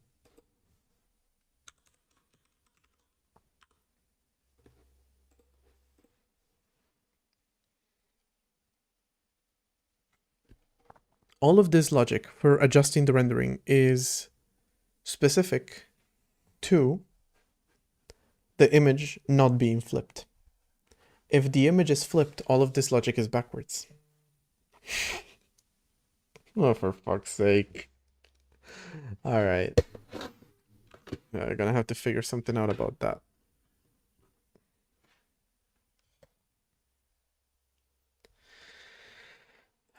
Without having to put a bunch of if statements in this logic. So let me see what I'm doing with the logic.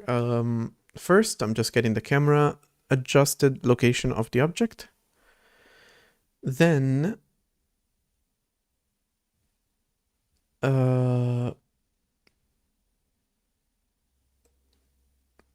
locking it at 0. Then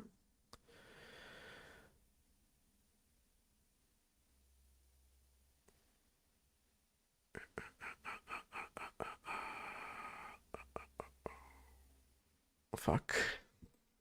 God, I have to reconsider the entire logic when the image is flipped. Fuck. So the same thing is actually gonna happen on the y-axis too, for that matter. I thought it was a rendering bug, and so I would have to just fix it inside the renderer, but no, it's a logic bug here. And that means I'm gonna have to change this code. Okay.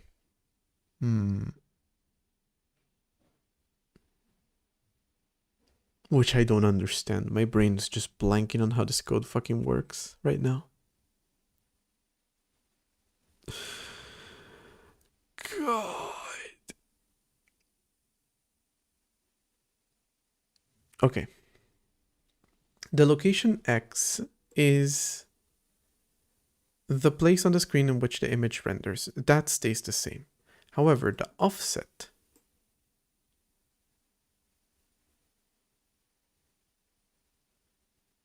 No, this logic is correct. Okay, it is the rendering. It is the renderer that I need to change.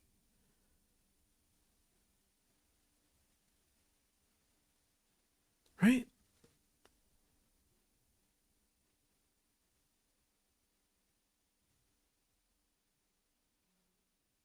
No. Hold on.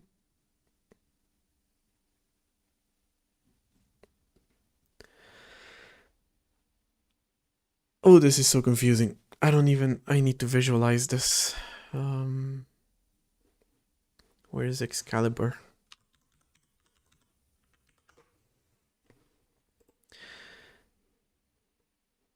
All right, so this is my explanation of the system AI system, I mean, for the game. Okay. So this is my image. Actually, you can import images into this thing. So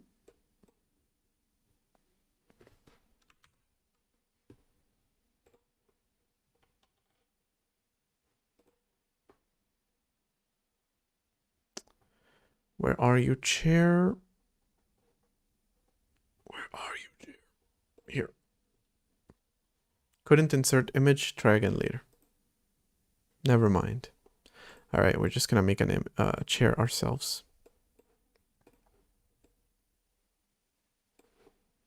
Very incredible design I got going on here. Giant leg on the damn chair. Group all these together. Can you do that? What was it? Command G? Command G. All right, so this is my chair, right? And actually, this is the flipped image. This is the chair, which you can then flip. Right. This is the real one. This is the flipped one. And this is the camera, right? This right here is the camera, obviously. Okay. So when the normal image is being rendered partially, my logic is calculating where the image starts rendering, here, which is offset 0, 0 inside the image, here, right? Approximately, and then calculates the width of that image. It only reaches up to here, so everything else just doesn't get rendered. The problem, when the image is flipped, is that like that. In this case, what it is doing is it's calculating, okay, there's actually an offset. You don't start rendering the image at the 0 pixel on the x-axis. You start drawing here, the 50th pixel, I don't know. And then you reduce the width by 50, obviously, to get rid of this part. That logic stays the same. That's the good part, because that logic is the one that I couldn't understand. Well, I probably could have if I tried, but I didn't feel like understanding. The problem is how I'm picking which pixel to render next. All I'm doing is I'm saying render the pixels backwards. So yeah, this is incorrect. This here is incorrect. Essentially, take the pixel from what was supposed to be pixel 0, now becomes pixel, this one, the last one. But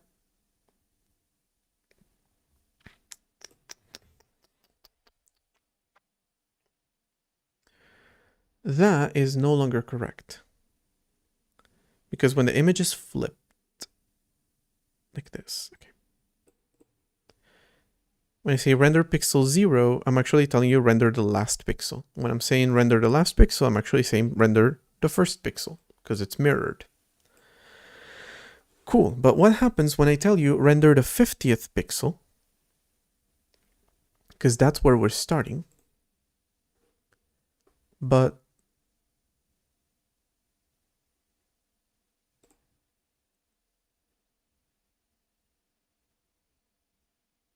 wait.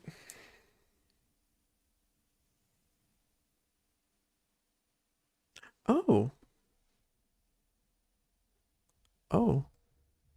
Hold on. It's nowhere near as difficult as I thought it was. Pretty sure it's just this.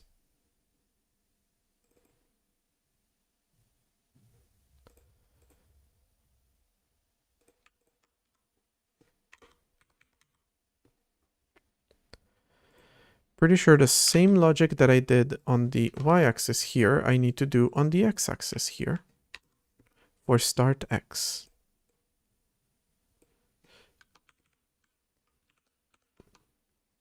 Which becomes x sinned.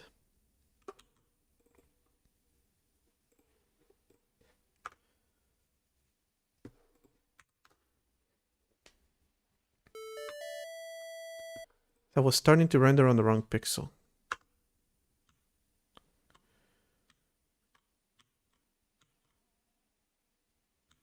Oh, that doesn't feel quite right. And it still slides. All right, the door is thinking with portals, and it's worse.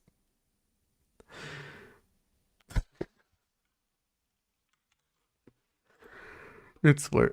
Well, it should have been using the width, not the height.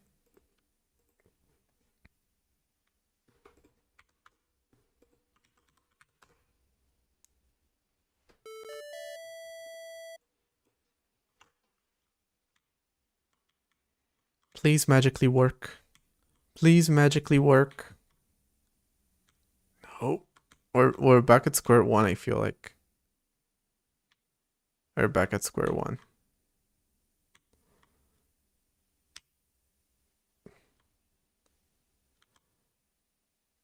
Now it always moves to the side. God damn it. No. I really thought it was gonna be that simple to fix. God damn it. Okay.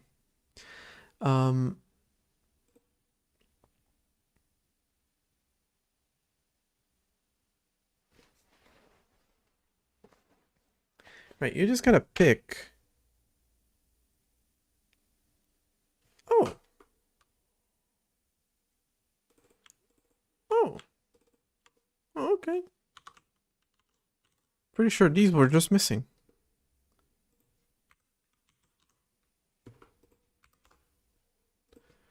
There were some pixels there not being flipped. I hope.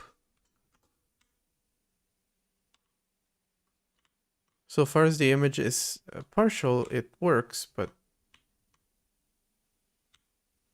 Wait, did I just go... Damn it.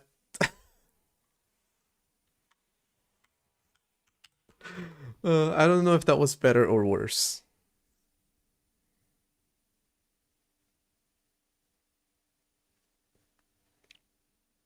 No, because I'm inverting the source. I'm inverting the source, not the destination. The destination should stay the same. Okay, so let me think about it logically. I'm picking the source row using the x index. which I am then going to be reducing from. So kind of reading backwards into the array, which doesn't make a whole lot of sense.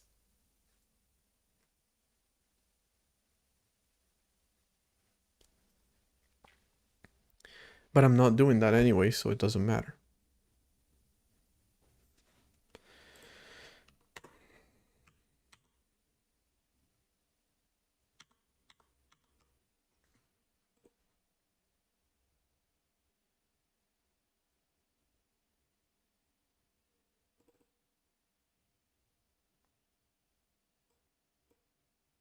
Okay, so can I just get rid of this? And then do full width minus call.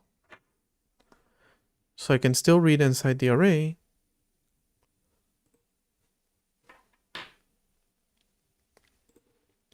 whereas here instead it is offset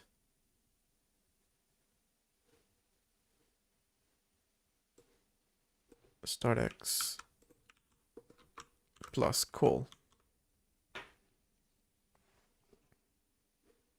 Okay. I feel like that simplifies the logic a little bit.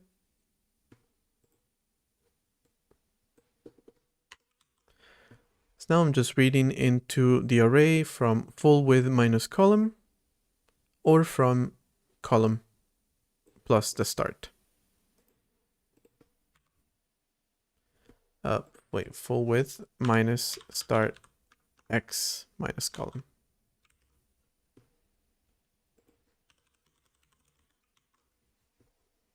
Because it's this but inverted. I hope anyway. And if not, well, we get to test our cute new debugger. We get to test it anyway. Look at that. A syscall.c crashed. Called by syscall. Called by math? Math called syscall? What? Nah, that doesn't make any sense. Hold on. Let me see what's going on here. So there was a crash in a syscall. Feels like it's gonna be a...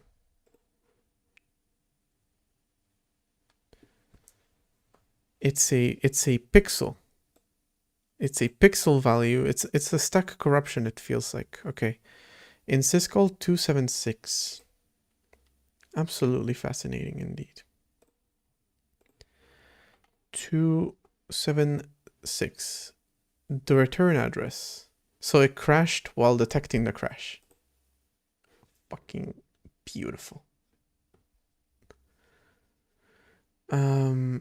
No, I don't think it did. 316.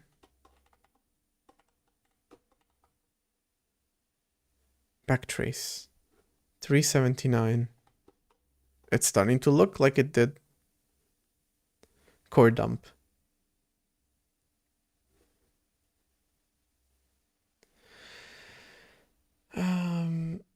Ok. Oh no, okay, hold on. It's a double crash. Because the caller address here got corrupted. Draw.c94 tried to access a pixel as if it was a value, it seems. I hadn't seen that first one. Okay, so it's actually the same class that I was working on. Did I say 94? 94. Troop. Frame buffer clear.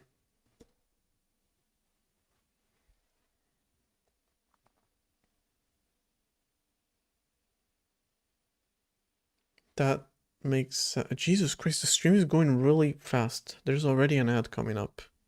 That is so quick. I don't understand how. But okay,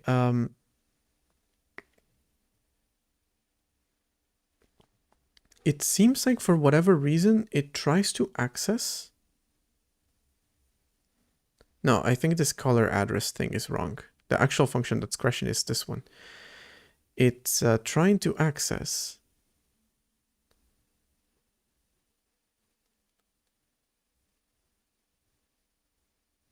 Pat? Probably not. QI? Probably.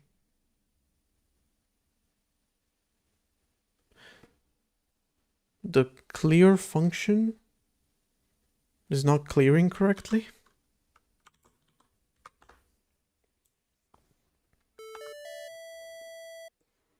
It's probably writing past its buffer for whatever reason. Okay, it doesn't crash. That's a good sign. Hey. All right. Flipped images.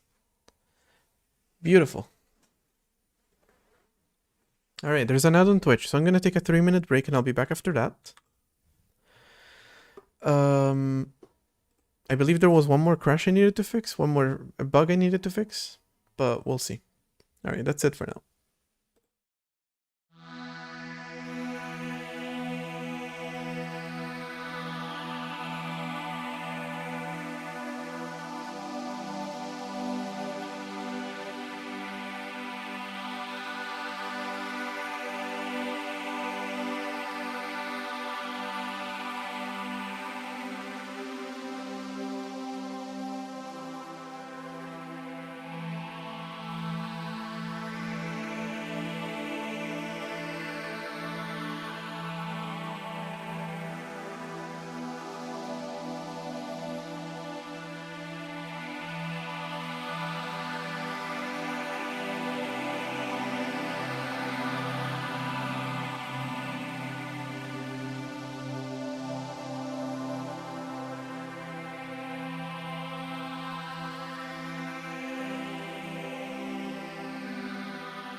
We're back. I What the hell is up with my damn camera? Why does it keep moving? Every time I look, it looks like I'm like this. I'm like all the way down there. And it's because the camera moved. Alright. I don't know why that keeps happening. Okay, I fixed yet another bug. It's a beautiful day to generate value for shareholders. Happy Monday, everybody. Well, luckily this is not generating value for any shareholders. I'm pretty happy about that. But you know, it comes after 8 hours of doing that, so. Not thrilled about that one. Today's been a long day of generating value for shareholders, of circling back, putting pins in things, taking pins out of things. I'm not talking about sewing. Actually, haven't had enough time to do that in about 2-3 days. What else? What else do you do in a corporate job? You brainstorm. You God, what other? You work in synergy. That one's a word that I don't think I've ever heard anyone in corporate actually say in person. IRL. All the other ones, yes, but not that one. You know what? I can't come up with any more corporate phrases, so let's put a pin in that and circle back to it once I actually do remember. For now, though, I implemented flipping images.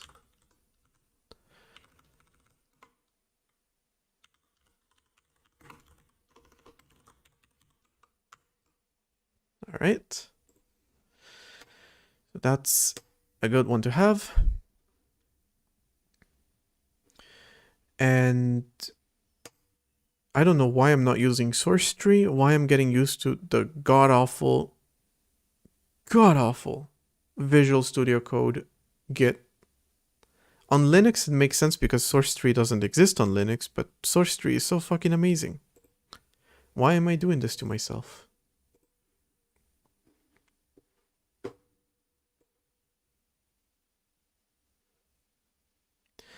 Also, not gonna lie, during the ad break, I was on my phone, I opened TikTok, and I saw French fries, and now I really want French fries. So, kind of fighting the urge at this moment. Feel like an addict. I'm gonna start like getting the itch or something. Okay, image transform, image transform, image transform, image transform, and finally, wrong project.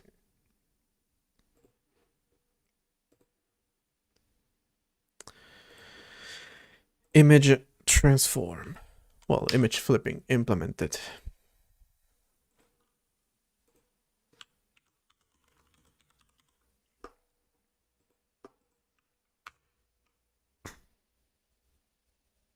There we have it.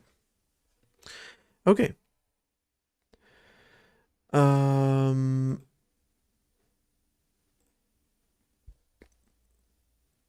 The next one, for my next trick, I'm gonna have to fix what happens when these little green motherfuckers become too scared to think about anything else. And they cannot do anything about it. Kinda sucks.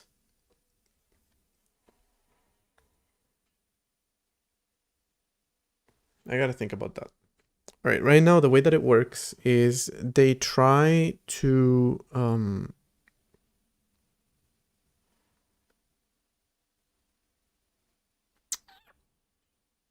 I should implement a need cooldown. That's what I'm thinking of. All right. they try to they have a system that ranks their needs for which one is more important. Whichever one is the most important is the one they're going to take care of. There's no fallback to this system, and that means that the most important need is always going to be fear once they become too scared, until they pretty much starve, or until they pretty much become exhausted or really, really bored. But fear is going to become pretty early on, it's going to become the dominant need, and they're going to essentially become stuck because there's no way for them to relieve their fear. There's nothing they can do about it.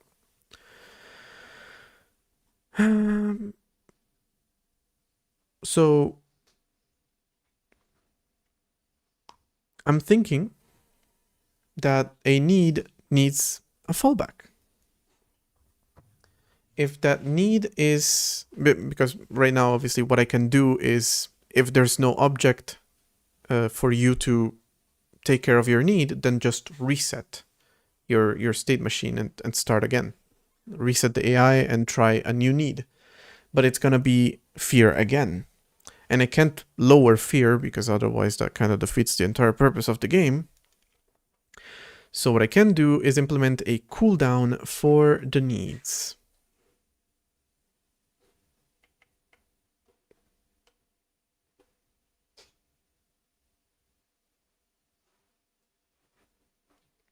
I guess.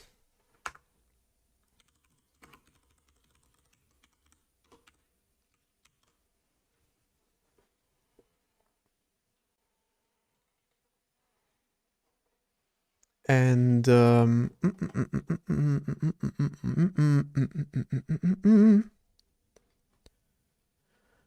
when the need gets triggered,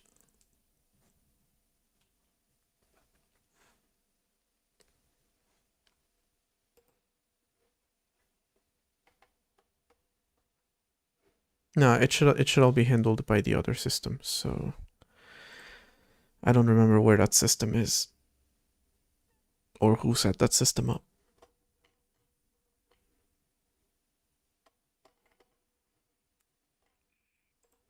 Who remembers? I just remember it's a really ugly system and I hate the way that it works.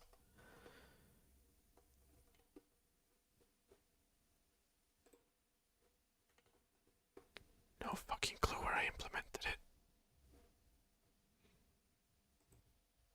Not in pathfinding. Probably here. It's probably here. Create.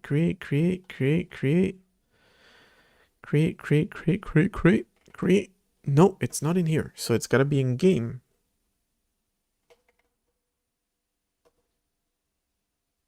Oh, here it is.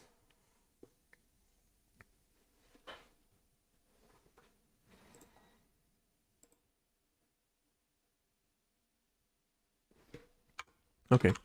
If the need is active and the needs I has a cooldown,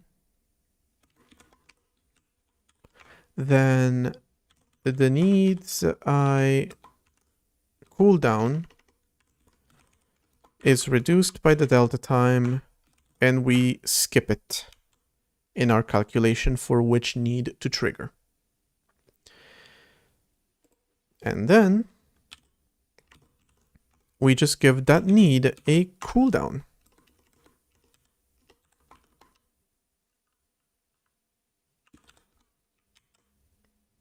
That's number one. That should make it so that you can't continuously trigger the same need over and over and over again. But I believe they're currently not even failing at finding an object.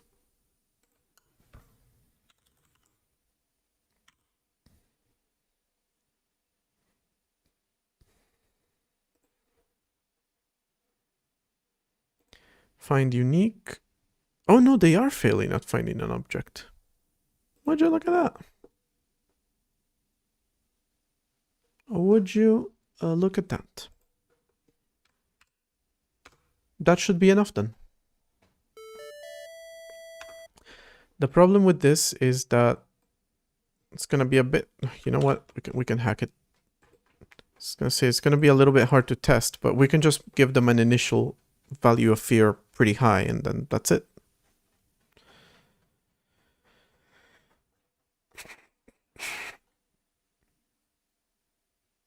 Well, I don't know that we can do a pretty high value, but we can do a random value and hope that it's pretty high. Where we create a human. Here it is. The fear minimum 0, maximum 1. This is the decay. Starts empty. Let's make it start random.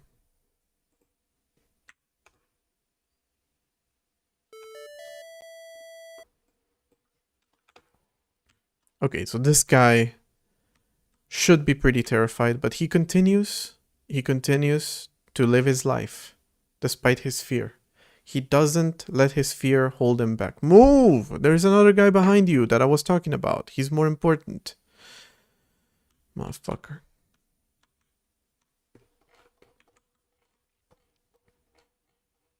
Alright, so he no longer lets his fear hold him back. Which is great. Great for him. Amazing progress. You do love to see it. Because even if they get scared, they don't just freeze.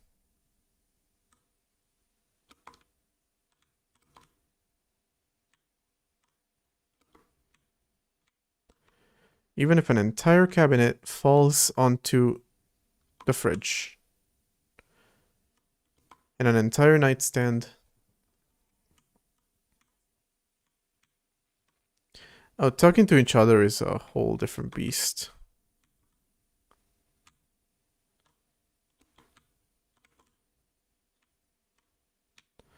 And everybody, the ghost is just gonna do some rearranging.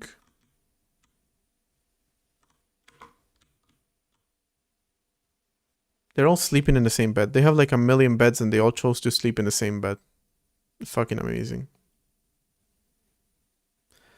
And that's because the query system for finding a smart object will always find the first one that it can, that fits all the criteria. So they always go to the same bed, essentially.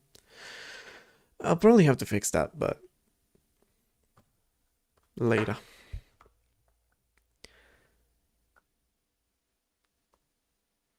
Yeah, I might do that actually. Having them talk to each other to reduce fear. They can just be smart objects for each other. That's the interesting thing about it. That should be a possibility. You guys are stuck there for a little bit too long. I'm a little scared that this didn't work.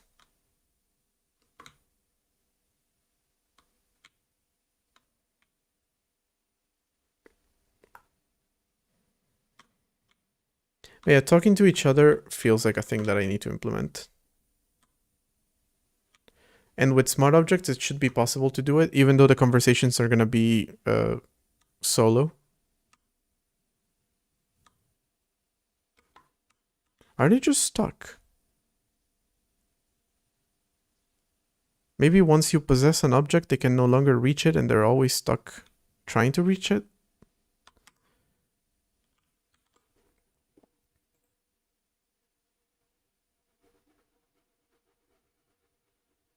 I love this bug so much. It's the best bug. Alright, let me see. What happens if I never possess any objects?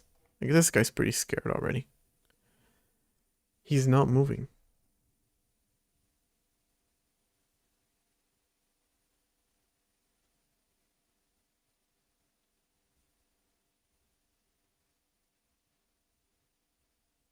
So it didn't work.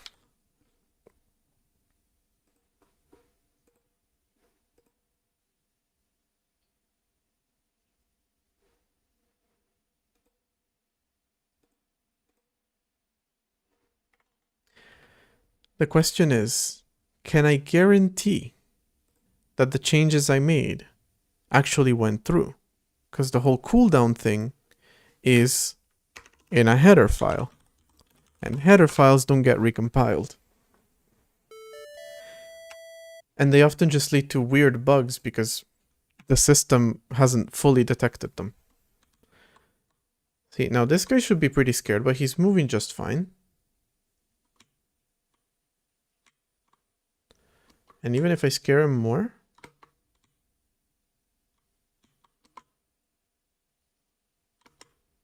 Oop.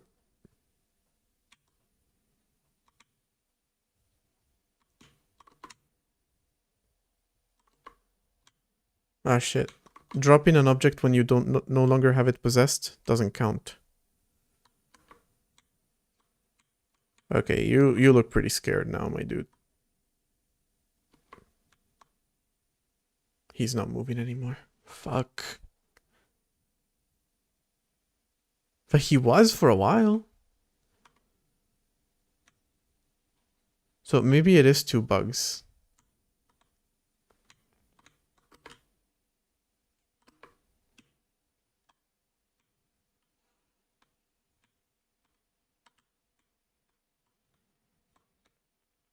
I feel like I definitely improved. But there is another bug why it's happening. If they're still stuck there, I mean. Yeah, he's definitely stuck there.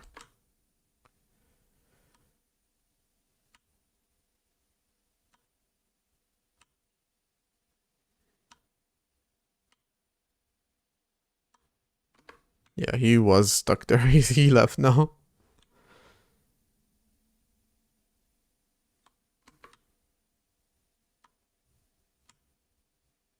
This guy was always stuck too, which really weird. I feel like they might become stuck when I move an object that they're trying to use.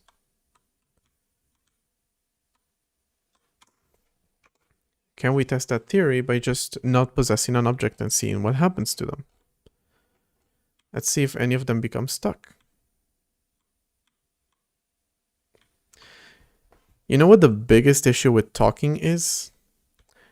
Is that one of them talking to the other means that the other one needs to pause their interaction in order to talk. It's kind of a pain in the ass. Because otherwise, you'll be talking to someone who's talking to someone else. They're like forming a chain of talking. That can happen. Though you can talk to someone who's watching TV, so that's a thing that can happen. And also, it's not a problem. You can talk to someone that's using the fridge, or you can just talk to each other.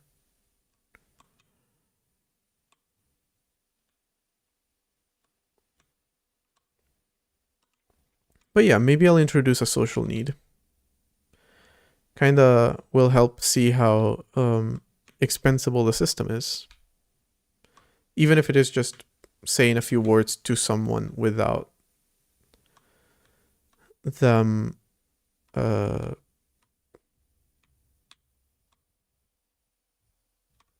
responding, essentially. Though it does lead to the problem of path following currently works on a location. Whereas here we're talking about following an object, not a location. That makes things more complicated. Are you guys stuck? I haven't possessed a single object and it feels like you guys are stuck. Are all you guys stuck now? Now they're moving. Some of them. Not sure about all of them moving though.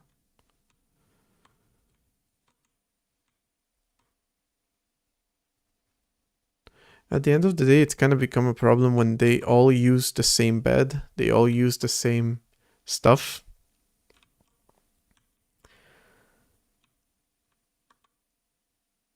Also for talking. If I introduce them talking to each other with the current system for finding an object, and they don't how you say it,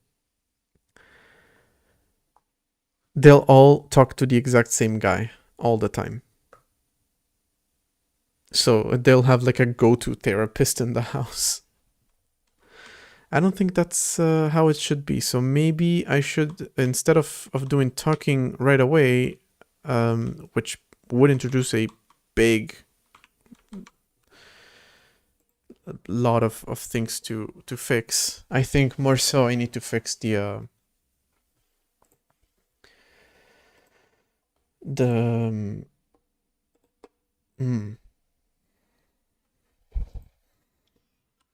Okay, so this one is fixed, but there might be a new one for...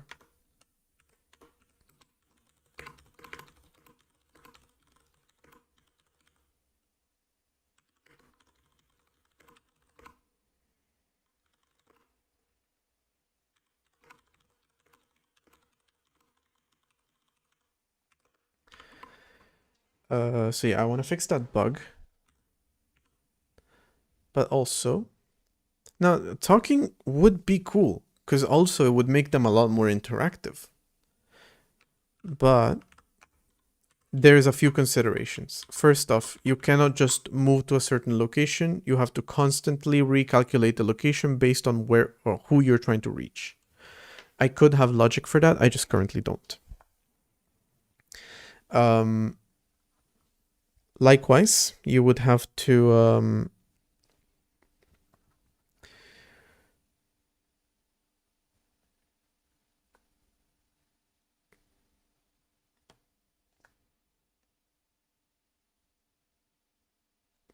I forgot. Yeah, once you reach someone, they have to stop. Otherwise, you're stuck talking to yourself. And ideally, respond. Right now, there's no animations, so I might be able to get away with it. But ideally, you want them to stop. Then also, they might stop in the middle of the ladders that aren't even there. So I should probably design some ladders too.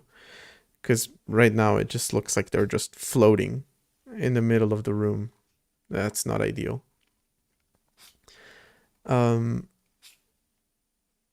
So yeah, you want to fix that.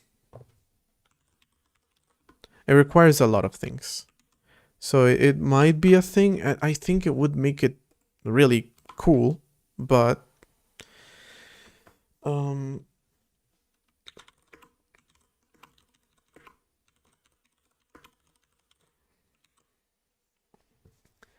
it is a big consideration to be done. Okay, I said I wasn't gonna do this. I feel like I didn't commit that. And most likely I won't be doing personalities. Though really the personalities were just supposed to be like random alterations to their traits, which I could easily do. Just completely random, not even based off of a personality. Might make the personality just emergent.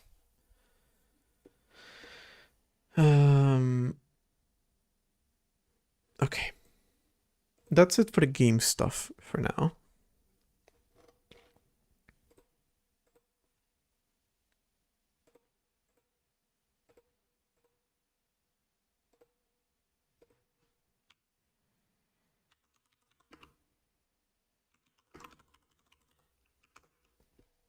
Why am I still using this damn interface? Okay. So that's it for the game stuff. But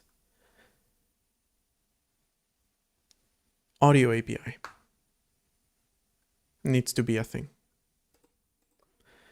I am currently on the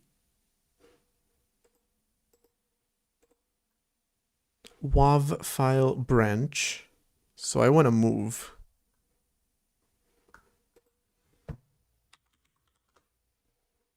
You can see I use very good stash names. Video core is the sanest one here. It's nice not having to switch to something else to use Git, but Jesus Christ, it really sucks.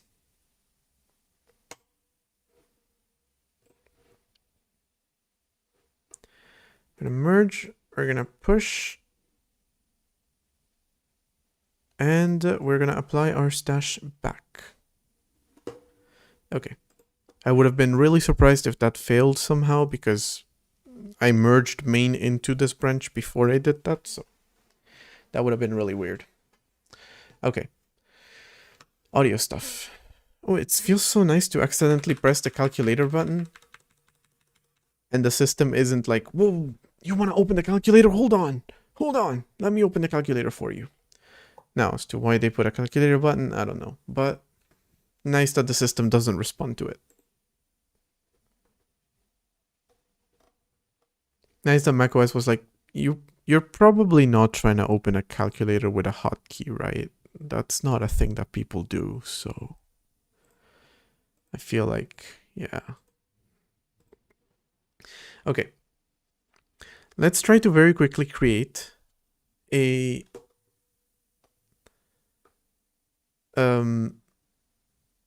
audio plane API with a WAV file. So yesterday I worked a little bit on the WAV file format. When your mom comes into the room, you can't open the calculator. You can open the calculator like to look like you're doing homework instead of playing a game or something. That would make sense. That's the only possible reason why you would want a calculator on a gaming keyboard. On a calculator button. Yes, I'm on Mac now. Because I was doing some audio stuff and I have a lot of audio software for Mac. That was yesterday, but today I'm back on it just in case I end up doing... Probably not. Probably not going to keep streaming for long enough to do both audio API and audio like stuff on Logic Pro and stuff. But yeah, probably going to be on Mac for a few days. Okay.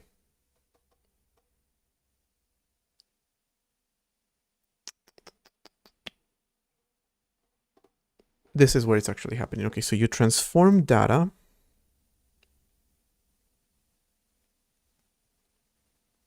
And then what happens?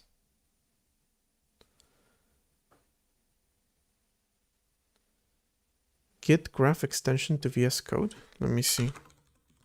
Honestly, I find it to be shit on... Oh, it's just a graph of your repository. Okay, well, I have my laptop with source tree, which is good enough for me to do this type of stuff. I mostly don't need to do it when I'm on Linux. But, yeah. I just really... On Linux, you don't have source tree, which is like fucking incredible program. You have maybe lazy git or your command line or this shit. Mac streaming actually worked this time. It failed one time because OBS is fucking weird. I don't understand what the problem with OBS is. Like, it's so glitchy on Linux and Mac. And yet there's a fair amount of users that are using it on Linux and Mac, but it's so glitchy on both. But yeah, for whatever reason, it didn't want to connect to my audio interface that's now back there, the good professional one. So I'm using the same shitty one that I've always been using, and that one works. But yeah, it was a hardware issue, and OBS being incompatible with it on Mac for whatever reason. Not even incompatible, just like using a lot of resources. But another funny one is if I open Logic Pro. Actually, you know what? Let me not do it because it might mess up my microphone. Weird ass. I don't know if I should blame Logic Pro or OBS for that one. But yeah, sometimes when I open Logic Pro, my microphone gets like messed up on OBS. So let's not do that. But I was using this synth program yesterday. And if I launch it through Logic Pro, it would lag my system on OBS. Like the FPS was really slow. My system works fine. Just on the stream, it was lagging. Whereas if I launch it from the standalone program, or I launch any other program within Logic Pro, or I simply just didn't show its UI, it worked fine. You know, small little bugs that happen here and there. That one feels like an OBS bug. The microphone not configured correctly feels like a Logic Pro bug. Because both of them are very glitchy pieces of software.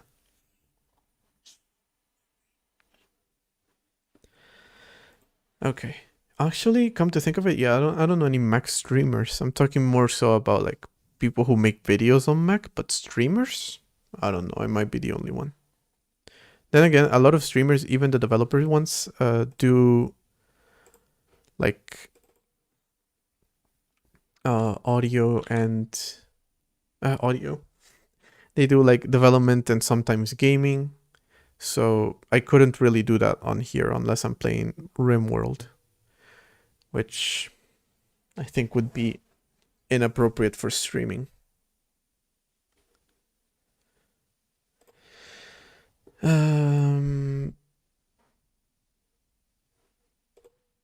Oh, this is how it works. Okay, play audio async. This is the API that we want to call. Mixer open line, mixer play async. And mixer open line is still in this library. We're still in userland at this point.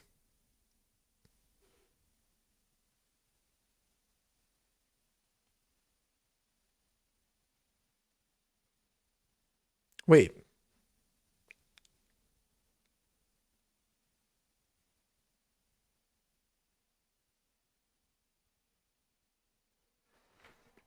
I'm a little confused as to what's happening here.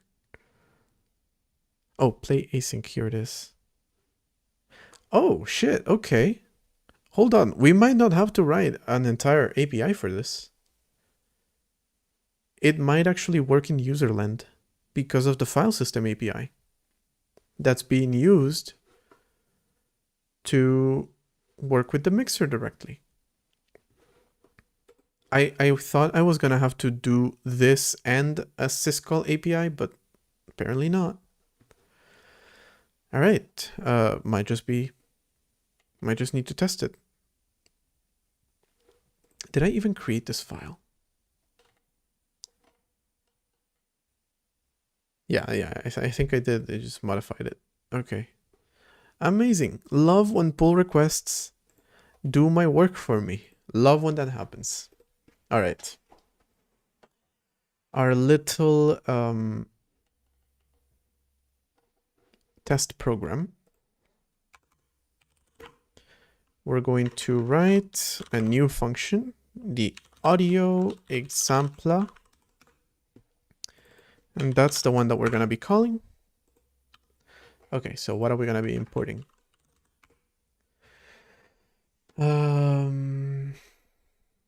Is the Quattro API enough? Or do we just need to import WAV? Both.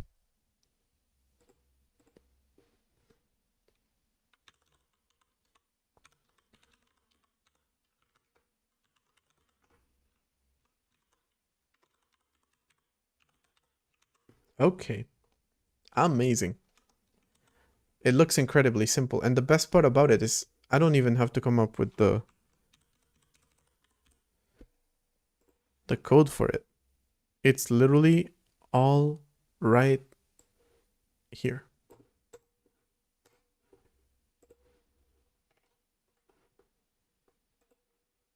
No, that was a lot easier than I thought it was gonna be.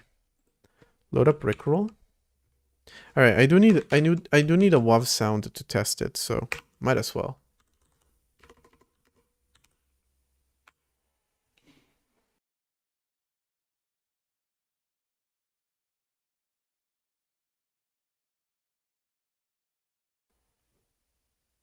The song is still copyrighted, but it killed the mic again. Did it? Oh, but is it back? Because it looks to me like it's working. So if it kills it for a second, that makes sense because it's like doing configuration and stuff, but it's back? Okay. Yeah, if it kills the microphone for a second, I feel like that's okay. Can you play covers on Twitch?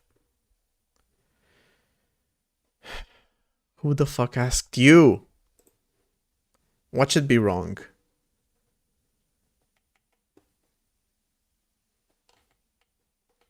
Alright, you're technically not supposed to do that. If you're gonna be able to make money from performing the song in question, you need licensing from it. Alright, so let's say technically I'm not supposed to do it. Even though cover is such a strong word for... Hold up. By the way, yesterday, I was trying to get to the screen, and I couldn't. I don't know how the fuck to get to the screen except by rebooting the entire app. Then it works. Except it then doesn't actually load. But I was able to get it to work somehow. Some other time. Some other way. But whatever.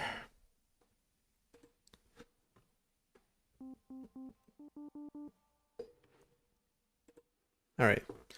So I'll need to play something non-copyrighted.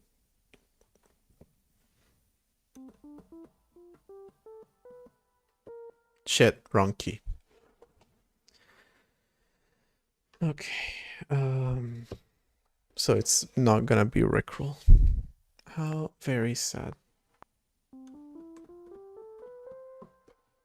It's just gonna be that. Thank you for nothing, copyright law. You're literally the fucking worst.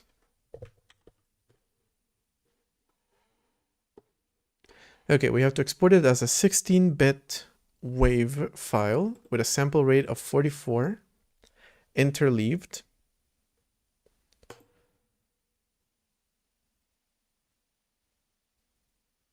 You know, I have my own fucking song here somewhere. Alright, let me just finish exporting this just in case I lose all that work for nothing. But then, what format are you in? MP3. That shouldn't be particularly difficult to just go in here. I wonder how big this file is going to be. Load up the track and bounce it as a 16-bit wave called RedOS. Please don't be a gig.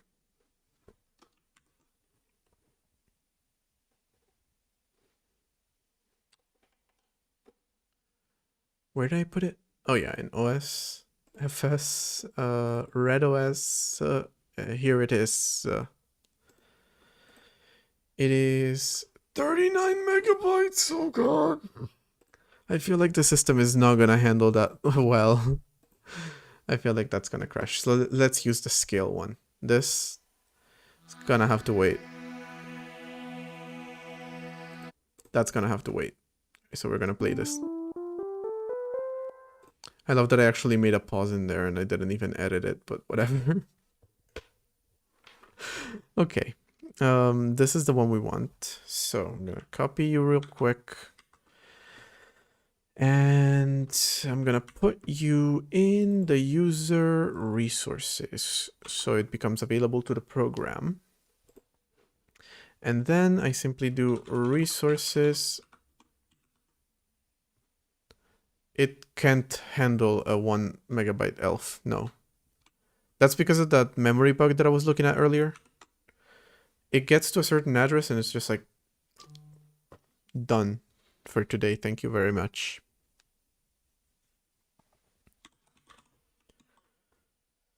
A 1.1 megabyte ELF? Now, even when I compiled Doom with symbols, that was too much for it. Couldn't handle it. Doom was at the limit, yes. Doom was 1 megabyte. And then the WAD file is about 1.1 megabyte or so. That works. More than that, you're in thin ice. It might work, might not work, I don't know. Mixin 0, yeah, I don't know what Mixin 0 is. Don't care about that.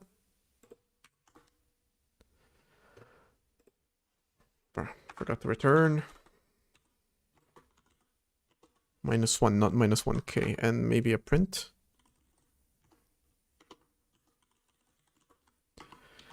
Could not load WAV. Again? Oh, I didn't actually do it, did I? Oh, and it's an async function. Where the...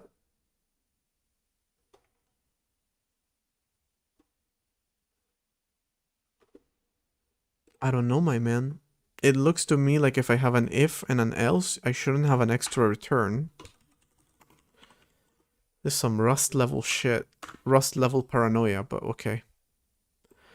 What am I missing? Audio. Okay, where was that being declared? Because I'm probably gonna have to do that. Here. Oh, and mixing is mixers. Okay, maybe I'll take that too.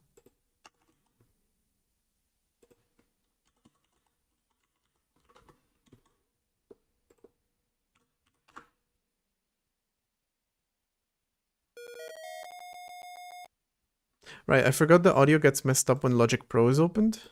So, not gonna save that. Hope that's okay with you. Losing a lot of progress, but... Yeah, I don't know what Logic Pro is doing. It just messes up your audio completely. Wait. Oh, I see. Okay. Okay. But, hey, look at that. This works. This fucking works. 490 is crashing and then goes into syscall issues here, but whatever. 490. Here. F-right is failing. Why? It goes into syscall 353.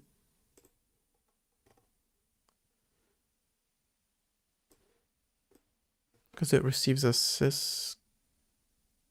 Is that set up wrong, maybe? F-right. Calls 206. No, it is calling the right syscall.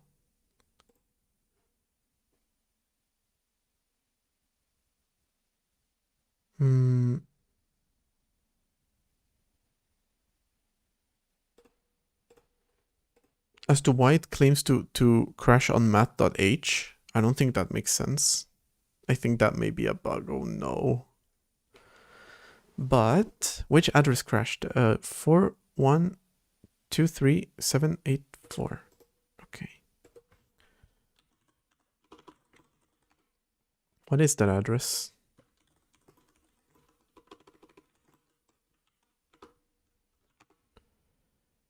Right file. Right file is crashing, not math.h. No.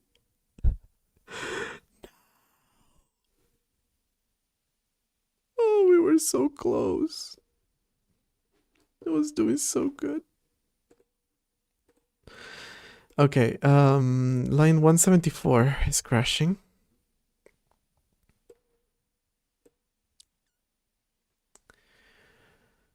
Kind of weird. Because it is finding a file, it is writing to the file, and yet it is failing. Kind of interesting. We are opening the file. First off.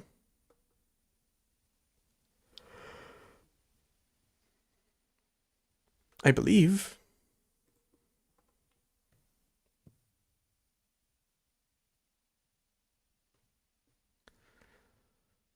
It's a matter of who sets up that descriptor. Is it me? Or is it not me? Also, this part I should probably also have in my process.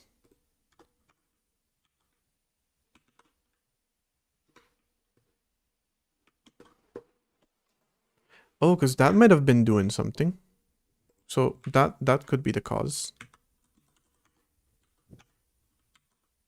Bro, quit it. Quit it. Fucking hate when it does this.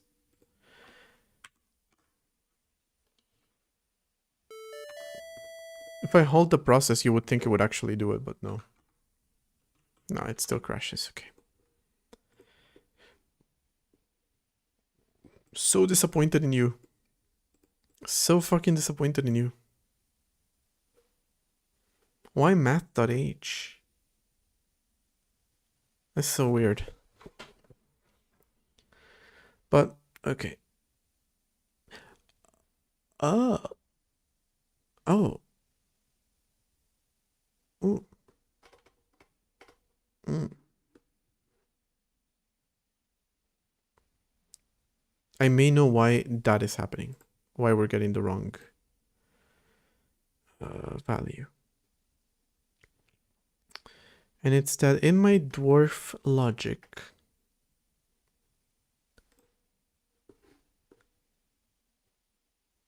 in dwarf.c, I'm looking to see if there is a specific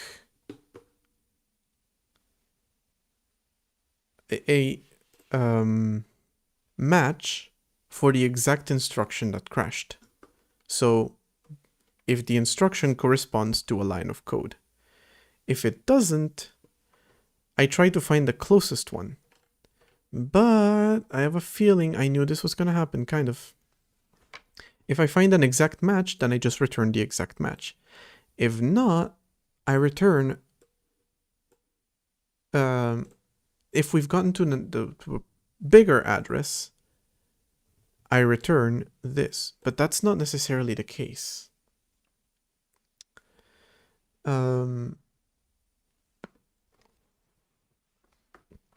Because math.h, line 1, could be at a bigger address, but that doesn't mean it's within this file. So this if statement is wrong. It's literally just the if statement. Has anyone made an operating system purely in Rust yet? Has anyone wasted their time like that? I wonder. I'm just becoming a Rust hater. When today I wrote my first fucking lines of Rust ever. And yet, here I am hating on it. And I will continue to do so. Unapologetically. While at the same time saying that I like Swift, which pretty much has the same philosophy as Rust, so. Am I a hypocrite? Fuck yes, I am. What are you gonna do about it? Okay, so this can technically give us a false positive if we've already processed a line of code that is at a higher address than the one that we're currently at, but no,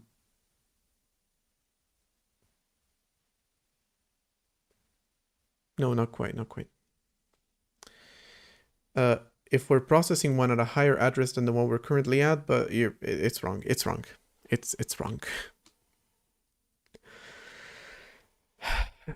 How can I detect this and fix it and prevent it and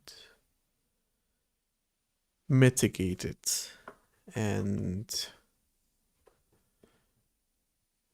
contain it and fix it? And I'm stalling because I don't know how to actually do that. Also, there's an ad in 5 minutes. Will I be able to fix it by then? It's really a small thing because the entire reason I'm here is I found a crash and the crash is being reported at the wrong address, so...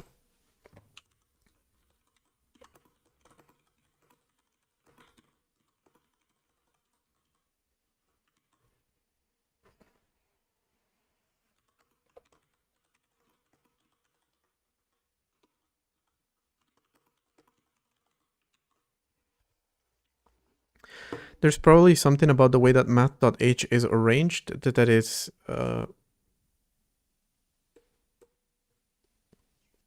a higher address than the one we're looking at, but we somehow haven't processed the current address yet, so can be a thing.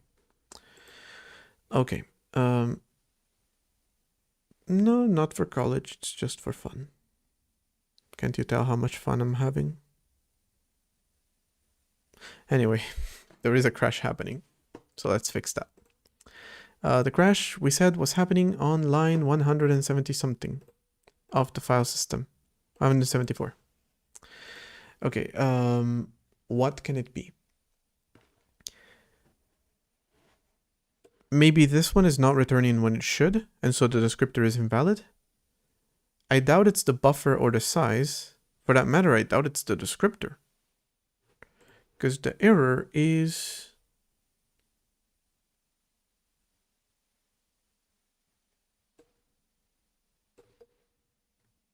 Yeah.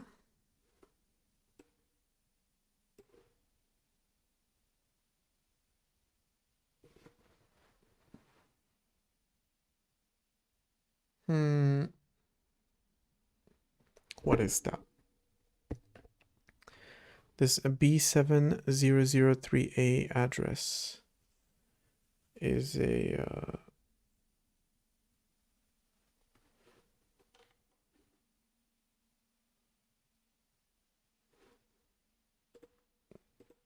I would be surprised if it's an uninitialized variable, but...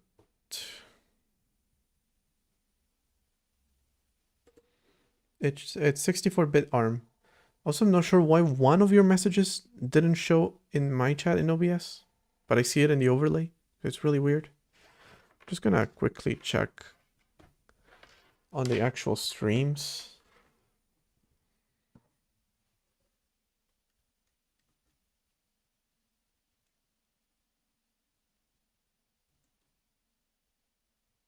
No, okay, it's good.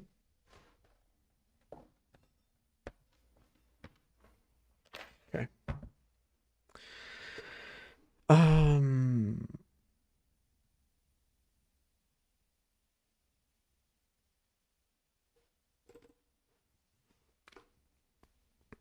Yeah, the play audio async. Go to definition. Fuck you. The play audio async is here. Play audio async is opening a line and mixing with the line ID. Open line opens a file.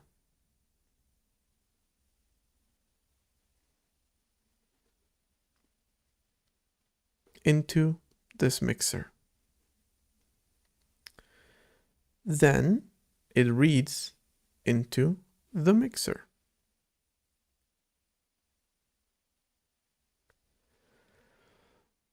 And then it writes into the mixer.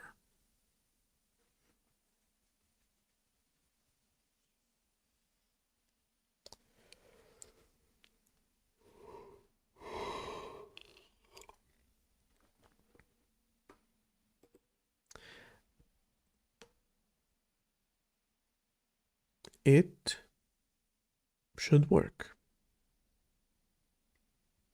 Absolutely should work.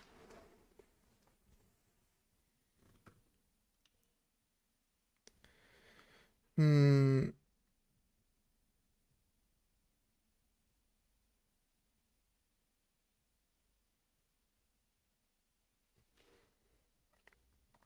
play audio async is actually calling all of these.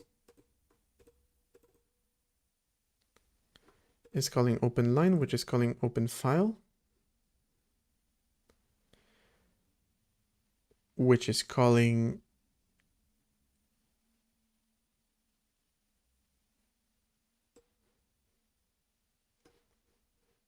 read.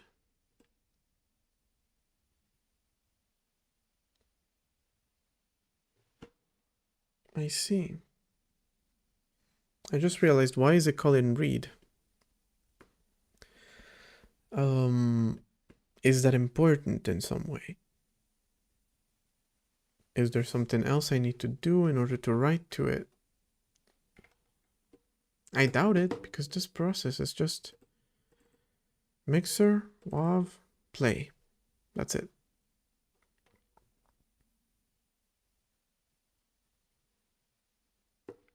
I'm gonna keep debugging for a bit. Not a whole lot happening. Actually, easy way to debug. If I do this,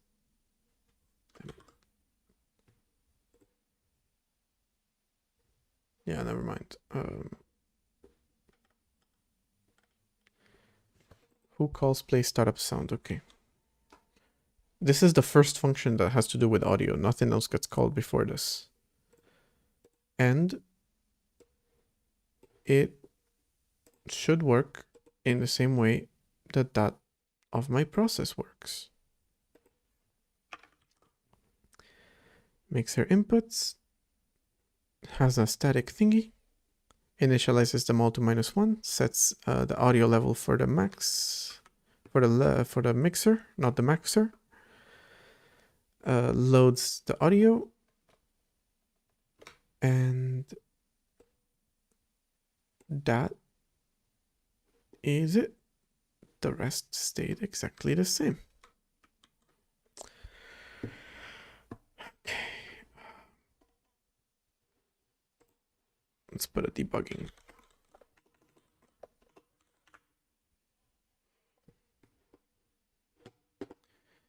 Let's put a debug on write file.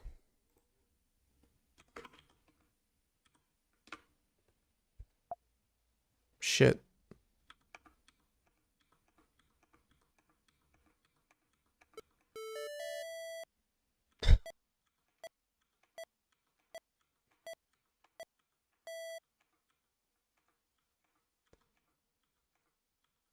Are we done? No? Okay. Oh,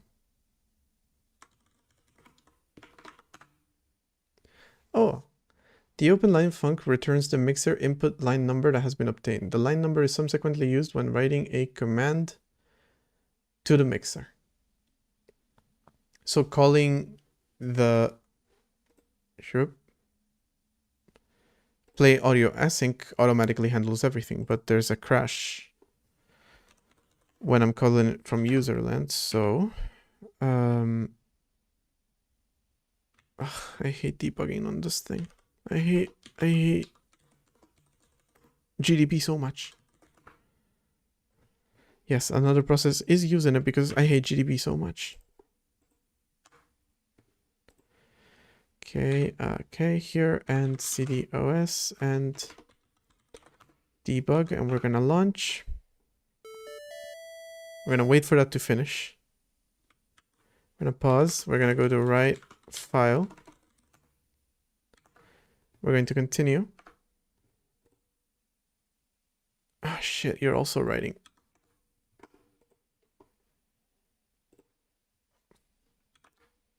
Fuck, how do you delete a breakpoint in GDB? I always forget.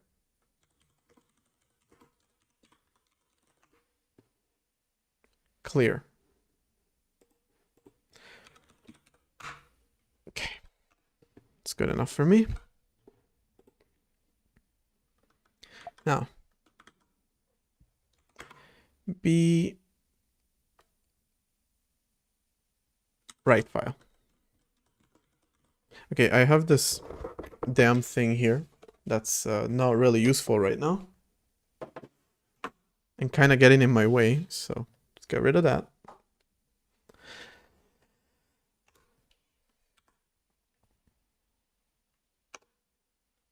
Okay. Now the next file write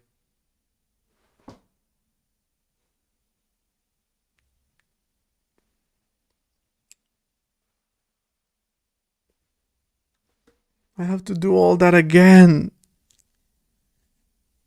I have to do all the setup again.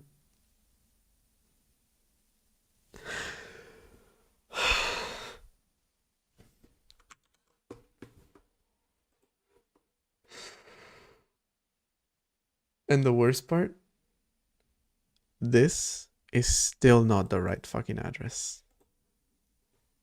No, yes it is. This is not the right address. The math.c, that's wrong. I got you now. Launcher. Draw full. Got you now, bitch. I got you now, bug. At the very least, I got you now. And yeah, the fact that it says math.h makes me think that the dwarf file problem that I was mentioning is probably why this is failing. Okay. That bug has pissed me off for the last time. It is getting fixed. It's the last thing I do.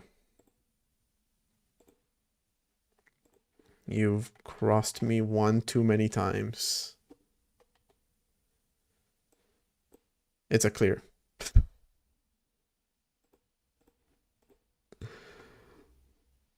It's not giving me any useful information. I already knew it was a clear. But wait. Why is a clear crashing?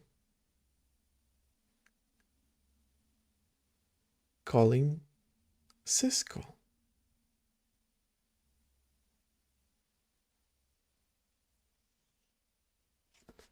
What is this address?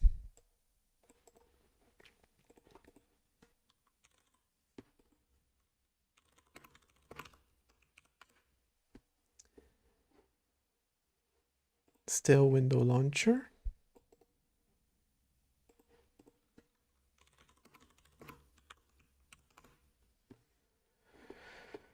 Manage window.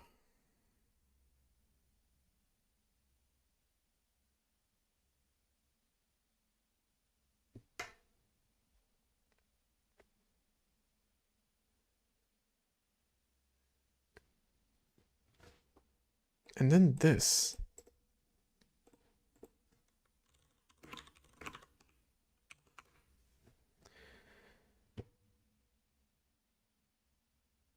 Yeah, wait, so are these addresses just wrong?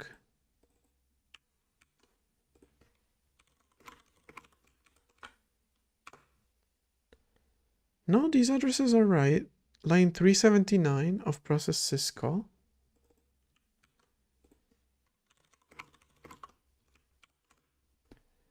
Line 316.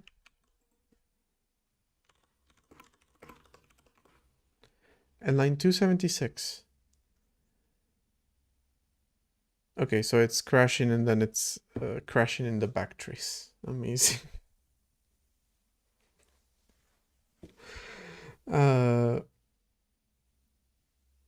feel like it's just mixing the stack trace here and here. These are two different stack traces because it's crashing while crashing.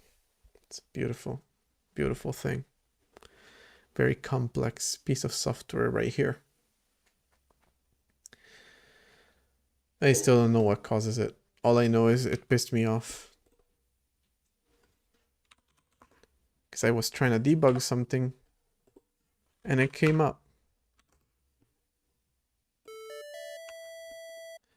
All right, now I'm actually going to draw the window and then I'm going to go in here and I'm going to set up a breakpoint at write file. I'm going to continue and I'm going to run and I'm going to reach that breakpoint and this is what happens.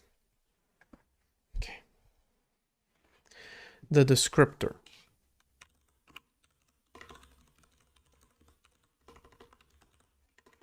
Not info, but print.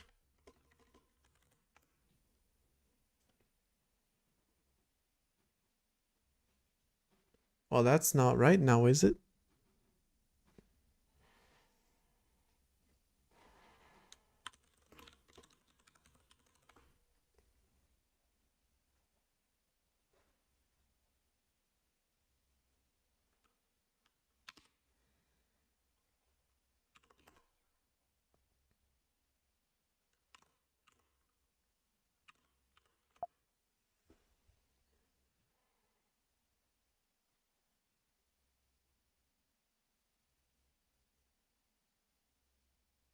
That is definitely not right.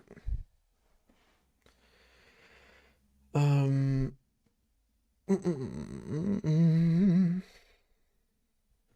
what does a file descriptor actually look like?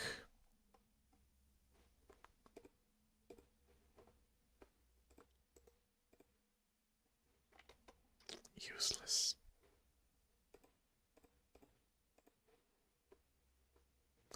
It's a uint64 ID,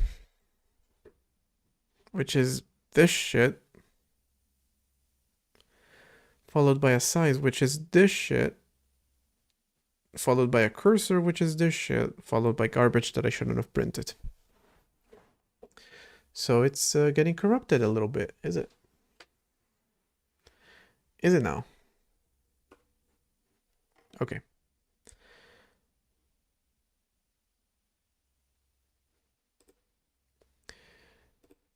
The bug itself has to do with this data structure that seems to be returning the correct, sorry, not the correct, seems to be returning a value even though it shouldn't. However, I'm gonna get rid of this data structure. So I'm not gonna fix this right now. It doesn't really make sense. What does need to be fixed is the fact that for whatever reason, when you're calling this, no, when you're calling play audio async,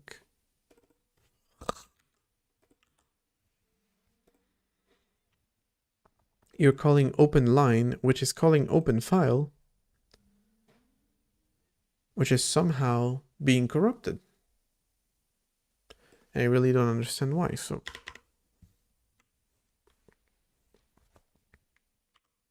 oops.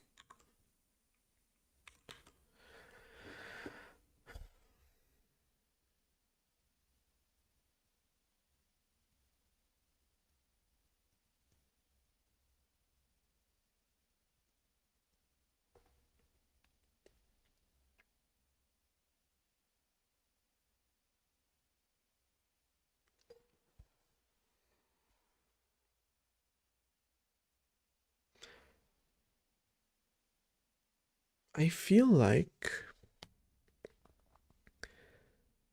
the same thing happens. No. No, never mind. I was going to say the same thing happens when you open a PNG file, but that's not true. But it is weird because this static file mixer is just one variable. So it means you can't open multiple lines, but that's neither here nor there. That doesn't matter. What does matter is that this shouldn't be happening, essentially.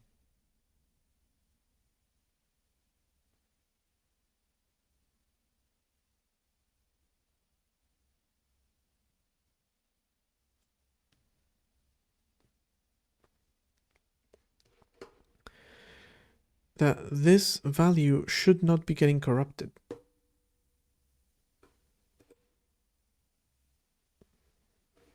I mean, let me see if by some chance it happens to be well,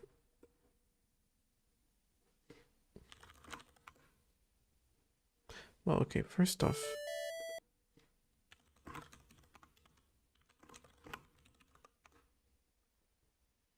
compiling with all 127 threads, using 100% of my brain with that one. It still crashes, okay. It's not a clean issue. Okay, the user process is allocated at 1380. And it is trying to access a value at B7003A. Hold on. This is starting to sound familiar.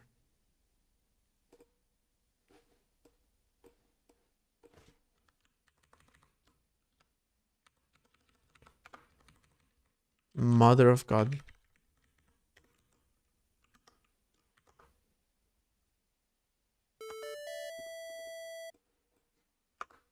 No, okay, that wasn't it.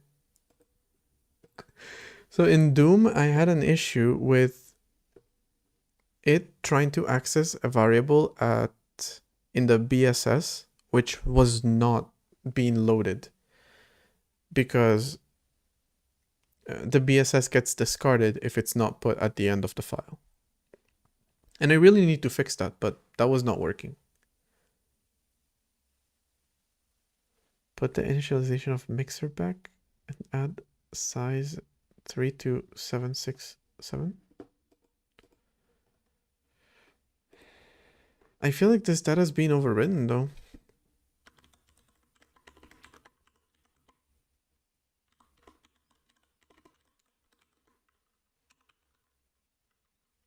Three two 767.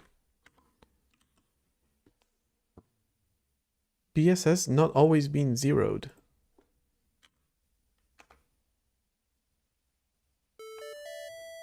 It's not even BSS though. Well, that changed something.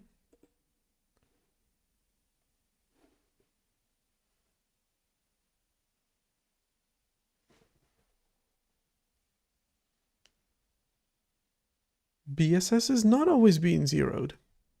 You're right about that.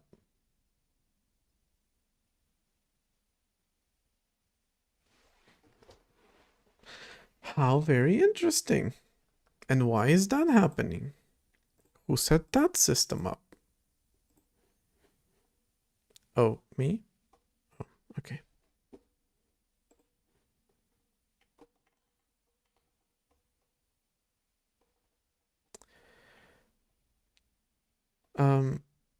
Palak, by any chance, are you forgetting to memset? Oh my god, this clanger. So the way that it works right now, actually, it's just copying the entire file into dest. So, memcpy, here it is.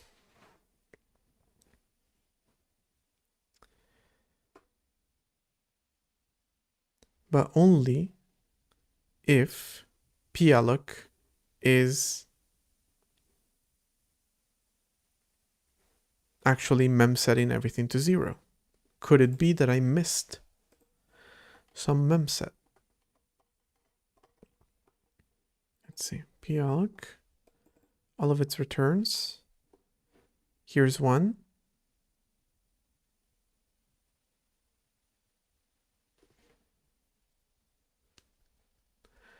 Well,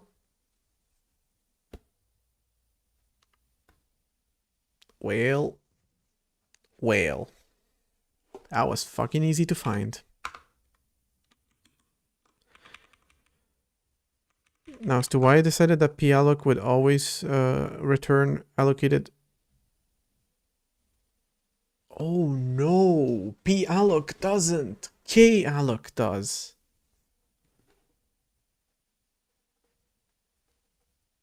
Shit. Right. palloc doesn't fucking memset. Oh my god. This is huge. Because I've kind of been operating under the assumption that palloc always sets memory to 0. That would be like in all of these places.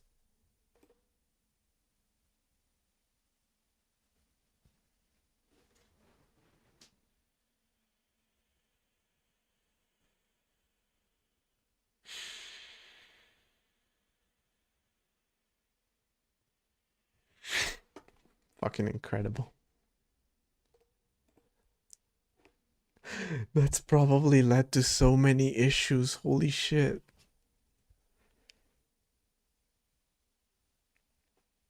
Now, the interesting thing is that palloc should memset to 0 if it's being asked to return an entire page.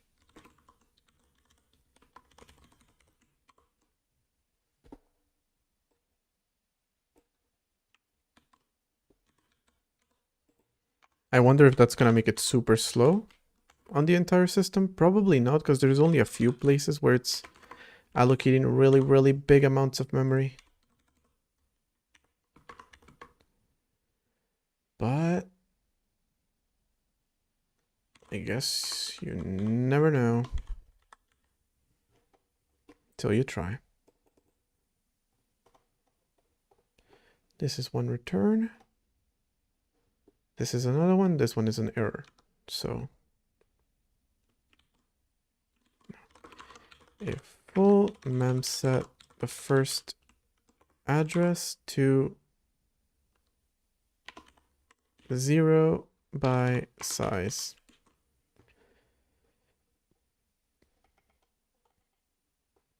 And then this is not necessary. And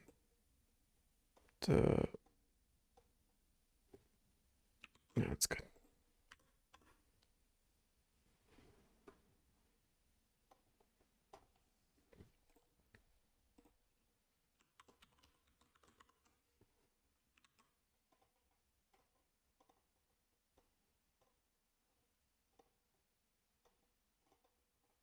Watch it solve literally all my problems. It'll literally make me like a millionaire.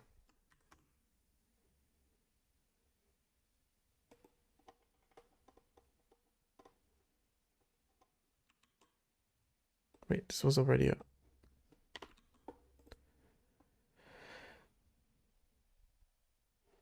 Oh, okay. The problem was here. It may explain some sporadic bugs for sure, especially with the GPU. Like the one that I just threatened. And you see, it didn't slow down the system in the slightest. Phew, thank God. But now it should be possible to do this.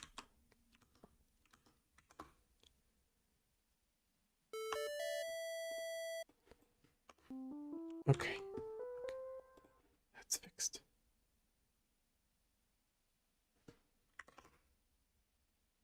Hold on.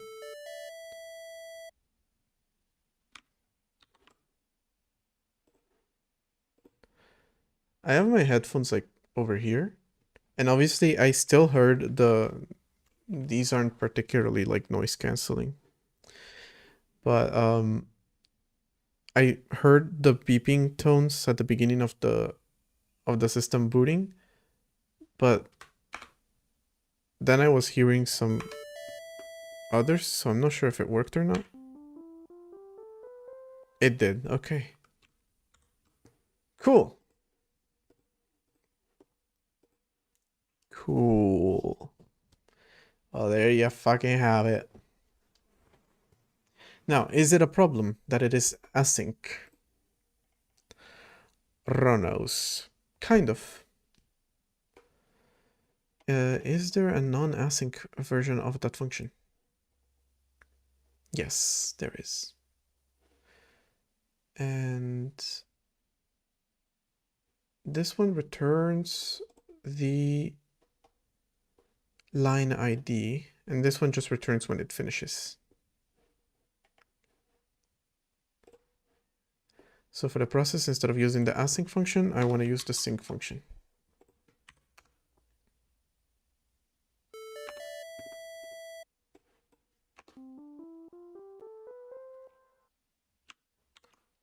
Absolutely fucking amazing. Absolutely fucking incredible. It works. Oh, what do you know?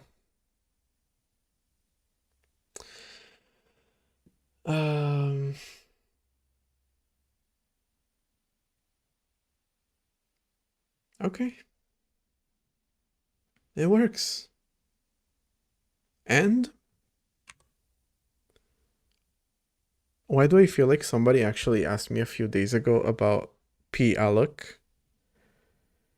And like, should I? No, okay, no, they weren't implementing.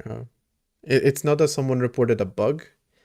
It's more so that someone asked me, should I implement a zalloc or will you implement a zalloc? And I was like, nah, palloc and kalloc already do it for you. Like, you don't need to do that.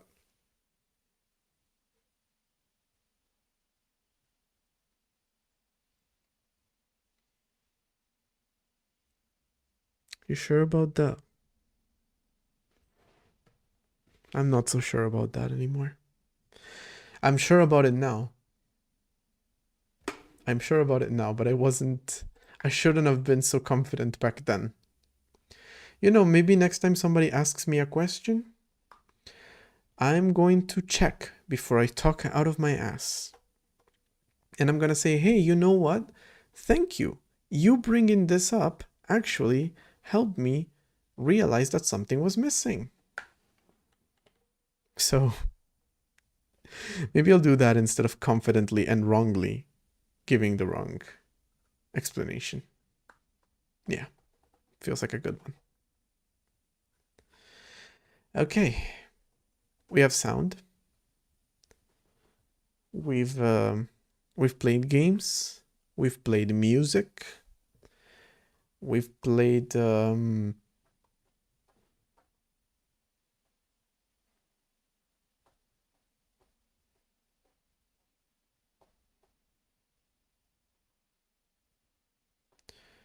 hallucinated like an LLM.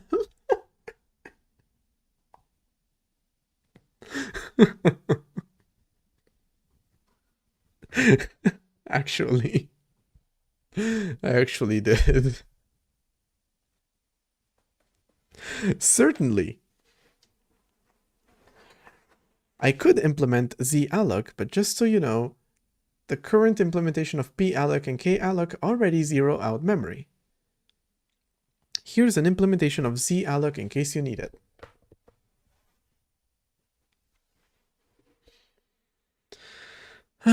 Fucking beautiful. Incredible. All right. We've done music, game, operating system development, AI research. AI research and me imitating an LLM and just fucking hallucinating. Which, you know, back in the day we used to just call it pulled it out of my ass, and now it's hallucinating like an LLM. I guess times change. Can't yeah,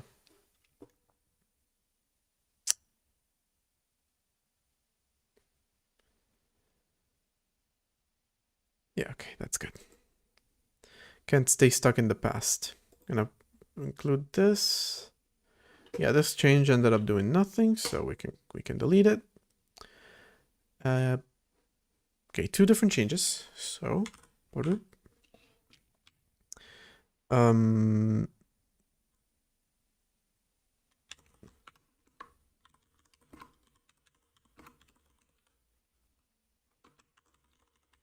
whoops.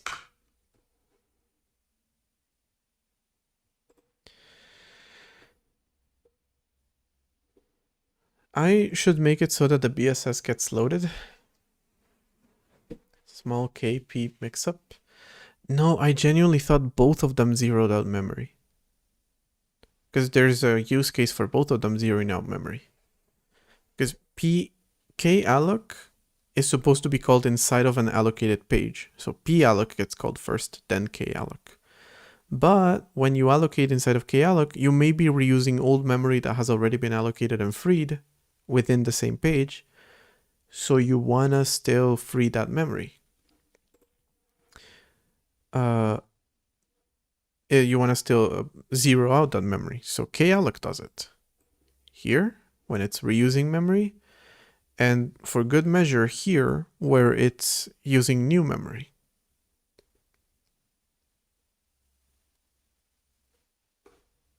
And it was doing it here when it was palloc in memory, but that was not necessary. I'm pretty sure it's also being done when free memory. Yeah. Although maybe here it should be like a 1. To like detect use after free. Will that completely break the system because I'm using after free in a bunch of places? No, it looks fine. It looks fine. I hate that I left a little pause in there.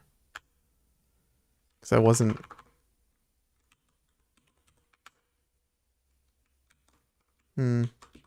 Terminal may be glitching a little bit. The system is also glitching, so clearly launching a program multiple times.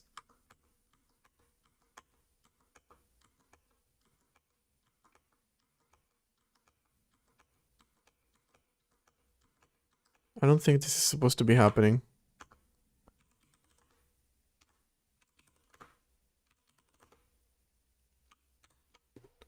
I don't think this is supposed to be happening at all.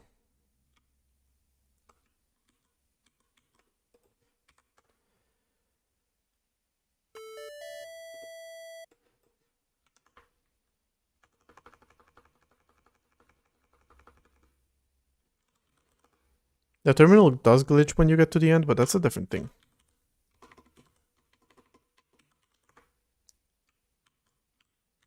And this bug still happens, but okay. I believe this kind of thing should prevent a use after free. Well, not prevent it, but highlight it. So that would be great.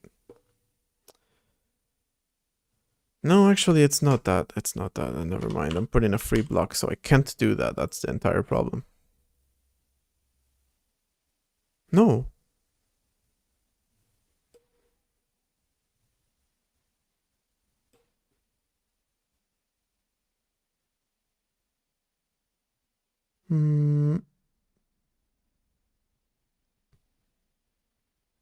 Not sure what the plan is here. Yes, technically, this should prevent use after free. Does it actually? Seems like, well, highlight it, not prevent it. Again, highlight it.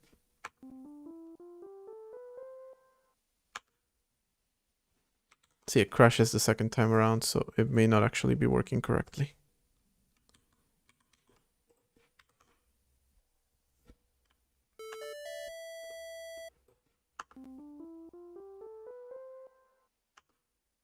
Oh, no, wait, it just crashes the second time around.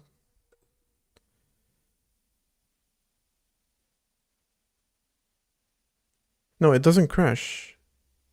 Most likely I'm just not closing the mixer. I'm assuming, or something like that. I'm not sure. Okay, let me test it then. Last thing before I finish the stream.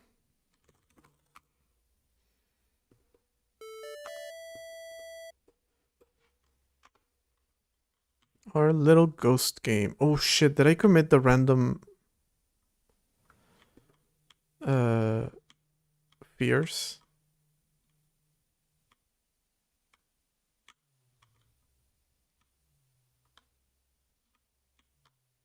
I hope I didn't commit that. I can just commit the fix, but still. Alright, this game runs fine, so any issues that this may be highlighting, I will bring them up next time.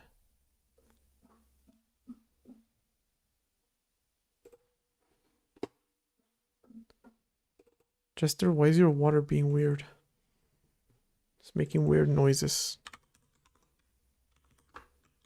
It was supposed to be like this. That was kind of a mistake. Nope, I refuse to use you.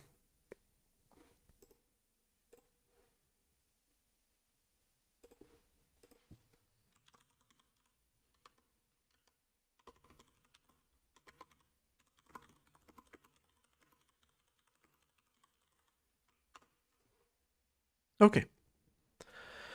With that, that's the end of the stream. Probably not gonna stream on Wednesday. So most likely I will be streaming on Friday next time.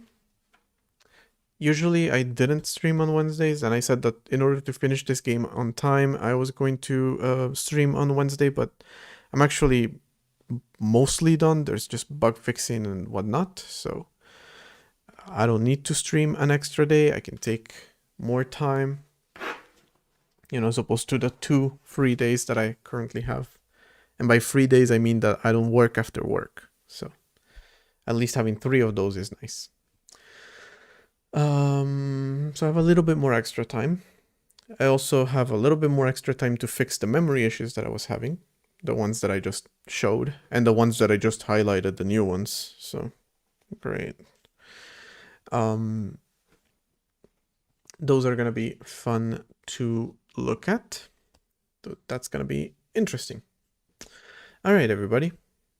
Next stream is gonna be Friday, 8:30 p.m. CEST. That's Central European Time. That's 7:30 UK time. So 8:30 this time, 7:30 this time. Translate the other two. Translate to your own time zone based on the UK time zone. It's the easiest one. I'm not doing it this time. Thank you so much, everybody, for joining. And let's raid somebody. Haven't raided somebody in a while on Twitch. I got, I believe, 2 raids today. So let's pay it forward and go to the next person. Double it and give it to the next person. Which is kind of how raids work. If you keep a certain amount of the viewers, you are doubling and given to the next person. All right, so thank you so much, YouTube. I'm going to link my Twitch in case anyone wants to join on the raid. You can come and see what we find. All right, while that happens, is anyone I follow live? No, never. Never. Nobody I follow is ever live. Is anyone not doing game development?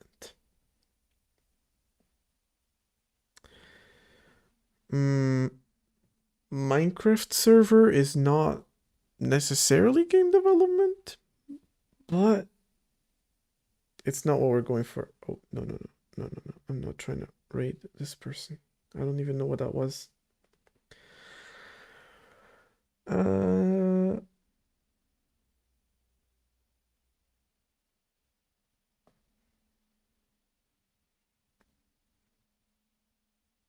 No.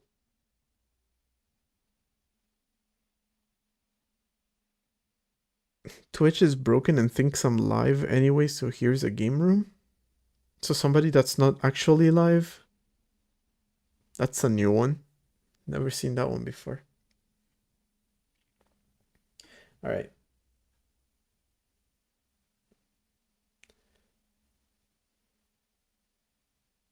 Oh, that's not JavaScript, is it? Oh, I guess we're gonna find out. We're going to be raiding Faligo with the login situation is crazy. Okay, no, that's not Java, so we're gonna be going with that. JavaScript, I mean. All right, everybody, thank you so much for joining. Enjoy the raid. I will see you on Friday.